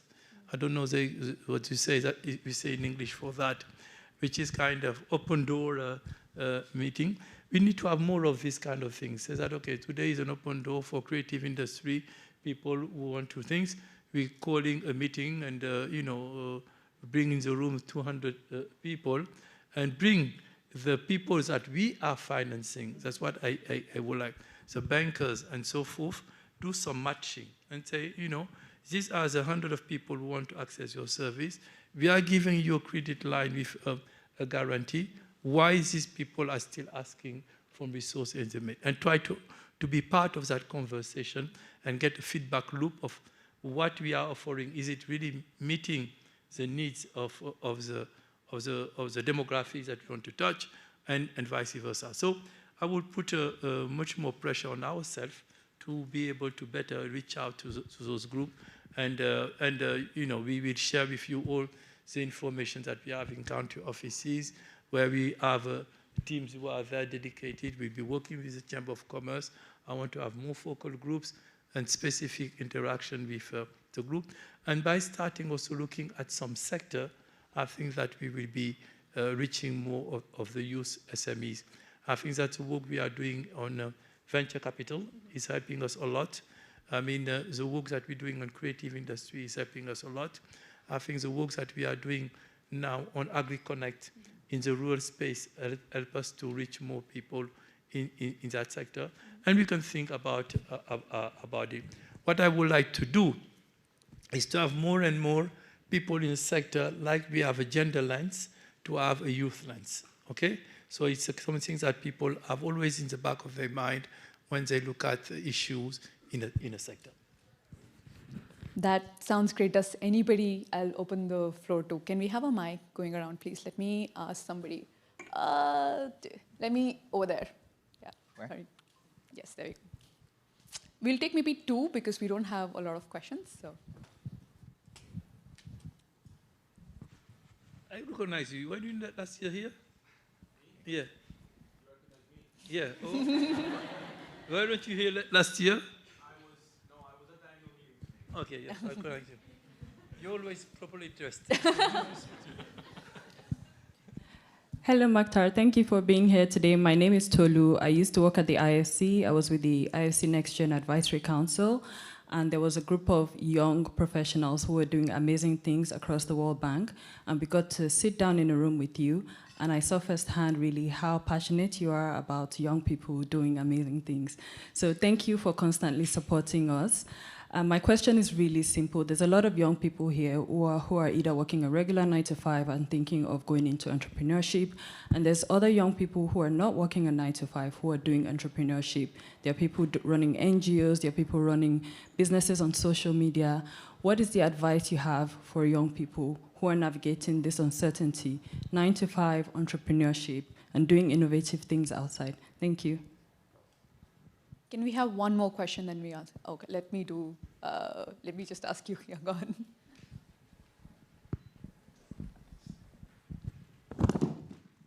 Hello, my name is Ibrahim Rostom. I'm actually the executive director of the American Chamber of Commerce Egypt Inc.'s Youth and Young Professionals Program.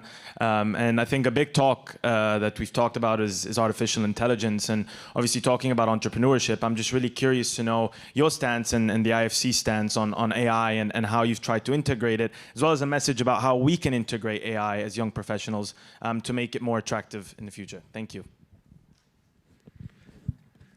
So thank you very much for your kind words. I mean, it's really encouraging to see that we've been able to. This is a tough question. this is a tough question because entrepreneurship is a tough sector, and there is a failure. Okay, the idea that everybody will try a new idea will be succeeding the first time is not reality. If you look at the bio of any of even the more famous and successful entrepreneurs, they had a lot of failures in the process before getting to the. So the question is that, which is a tough question, how to sustain that resilience, even if you are facing sometimes some obstacles, is something. I think that what I can say is that having the right network around yourself, around you. I was just talking to a colleague, and her daughter was also doing having a startup, and she was telling me that they have developed a very strong network among them because she was trying something, it didn't work, but the competencies that she had was very useful for another startup. So now they were calling her to be an advisor to the other startup, which was not hers, and she was providing. And that skill allowed her to keep on working on her own project while at the second phase of her project, which was not maturing as the space she wanted, but she had something to hang on in the meantime because she was advising other people on continuing. And I asked her, how did it happen? Is that because they kept very much they were very much connected after school and when they started this startup. So don't be alone.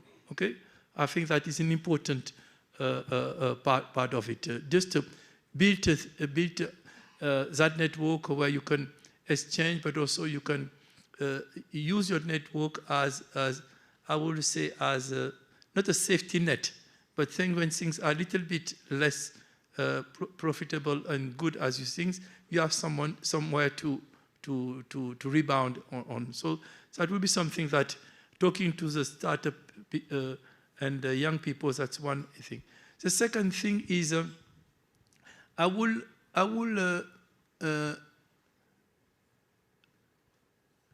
continue not only focusing about the money, okay? People want to say, do I have enough money for my project? Continue fine-tune your idea of your project and find it. And just be resilient. You have to have guts and chase people, push them in. I think that it's not the same feature of someone who likes to work in an office full-time and someone who wants to be an entrepreneur. It's different type of personality, of drive, and each of you have it differently. But I would just say, don't be discouraged. If you not work the first time, the second time, the third time, just continue digging. If you are convinced that you are, lastly, if you can be part of a supply chain, that helps also always, because it allows you to have much more things on your off-takers. If you can think about activities which is part of a slightly more robust ecosystem, that could be also something that can help you on that. So it's just 3 cents of advice that I could give. AI and things. We are working actually with the Greek campus in Cairo, which is, as you know, a great place where a lot of startups are. I think AI is interesting. You watch the news, there is a lot of concern about it. You saw some in the US even, some people demonstrating against it and so forth. But I think that there is particularly what Ajay calls a small AI is something that can give a lot of possibilities for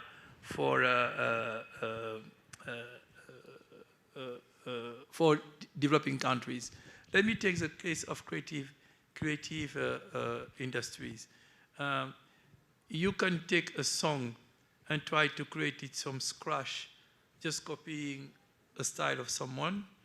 It might be a success, it might be another success, But also you can be a creator and say, okay, I have a song, I have a nice melody, I have good harmonies, but I'm not a good arranger. I need to have a kind of arrangement for a, for a big band for this song. AI can help you to get quickly an arrangement of big bands that you have never been able to afford because it's too expensive to get a big band to, I'm just using this example as music, and you can multiply it to other things. If you are someone in sports, today you don't have necessarily the facilities that you will have in a big cities and big countries. AI can help you a lot in simulate and improve your skill. So it's just depending if you are a farmer, it allows you to get the right fertilizer and what. So I will think very much about application of AI for entrepreneurs, and I will be I think it's less of a challenge for entrepreneurs than it is for people maybe who are in entry jobs, in white collar entry jobs, which is the one where you have a conversation about if AI will substitute some of the actions. But for the entrepreneur, I think that it gives you a lot of opportunity to accelerate to do it. Just a simple thing. In the past, a young entrepreneur will have to pay a lot of money to get a business plan. Today, if Claude can help you develop your business plan in no time, okay? So just to think about the money you're saving, okay? And if you say, I want to have a pitch to my project, which is you describe the project, to give it Claude, boom, give it to you. Okay, so it's a lot of benefit for a young entrepreneur. Thank you so much, Makhtar. Unfortunately, that's all the time that we have. So listen, if they want 2 to 3 minutes, I'm happy to give them to them. Unless you have someone else who want to say something important. Yeah, you have like maybe one more question. Because I enjoy talking to the younger people. Yeah. Okay, no worries. So like one quick question. Yeah. Thank you so much. Hello, everyone. My name is Janaba, fellow Senegalese. So I have a question regarding diasporas and women entrepreneurs. Knowing that 30% of women entrepreneurs are in Africa, and also knowing that Senegal in particular and other countries such as Benin are really investing in their diasporas, notably towards a more shared entrepreneurship, what does IFC, how does the IFC get involved in that strategy to create shared entrepreneurship and to boost women entrepreneurship, as well as include diasporas in those trends? Thank you. No, this is a very interesting question. I think I will see two dimensions in this diaspora. Yeah, I don't know the word you use now to people who have back, second generation. Repass. Okay, there is you know, guys, this concept. More people who are born from parents from Senegal, from Mali, from Guinea, for name it, in Europe are going back to the parents' country and settle there.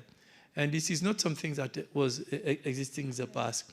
And I think that is a category that is interesting to cater for, because they came with standard and technology, which is very much the one of the most advanced economy.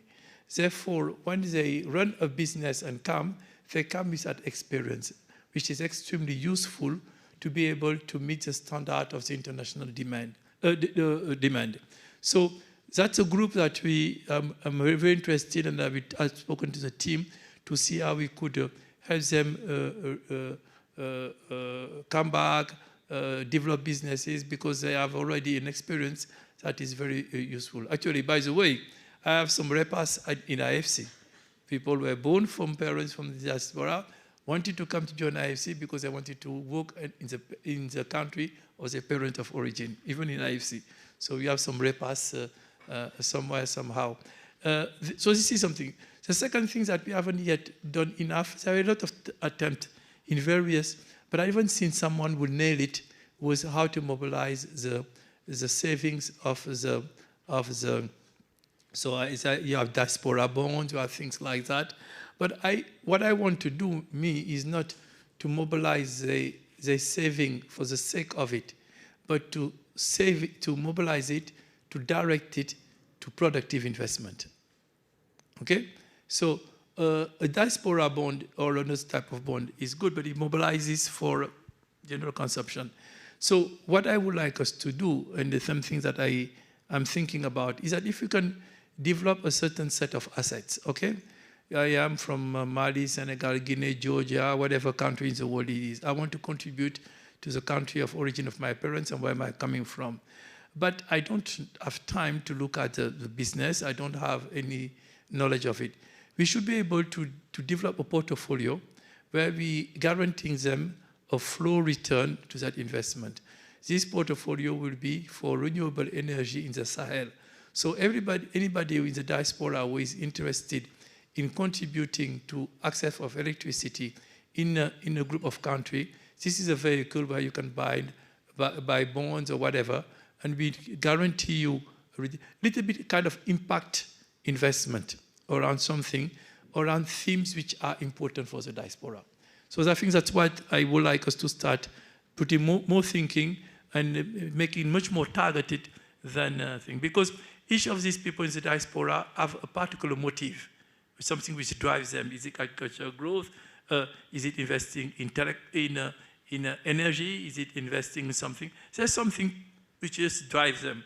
So you need to identify those and maybe organize some structure to be able to give them a return on their investment while helping them, contributing and building all the discipline and rigors that we have in impact investment. Thank you, everyone. Thank you so much, Makhtar.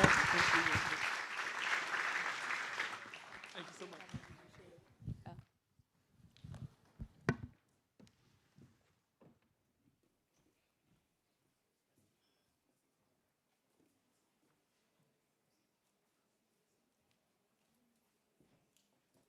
Thank you, everyone. Before you leave, a few housekeeping. If you lose your Apple Watch, please come to me. We found one. And packed lunch will be in the lobby. Please go grab one and go to Atrium directly. Our next networking lunch will start shortly. And if run out lunch, please go to Atrium directly. If you need kosher meals, please come to me. Yeah, the lunch are in the lobby where you had your breakfast. Thank you.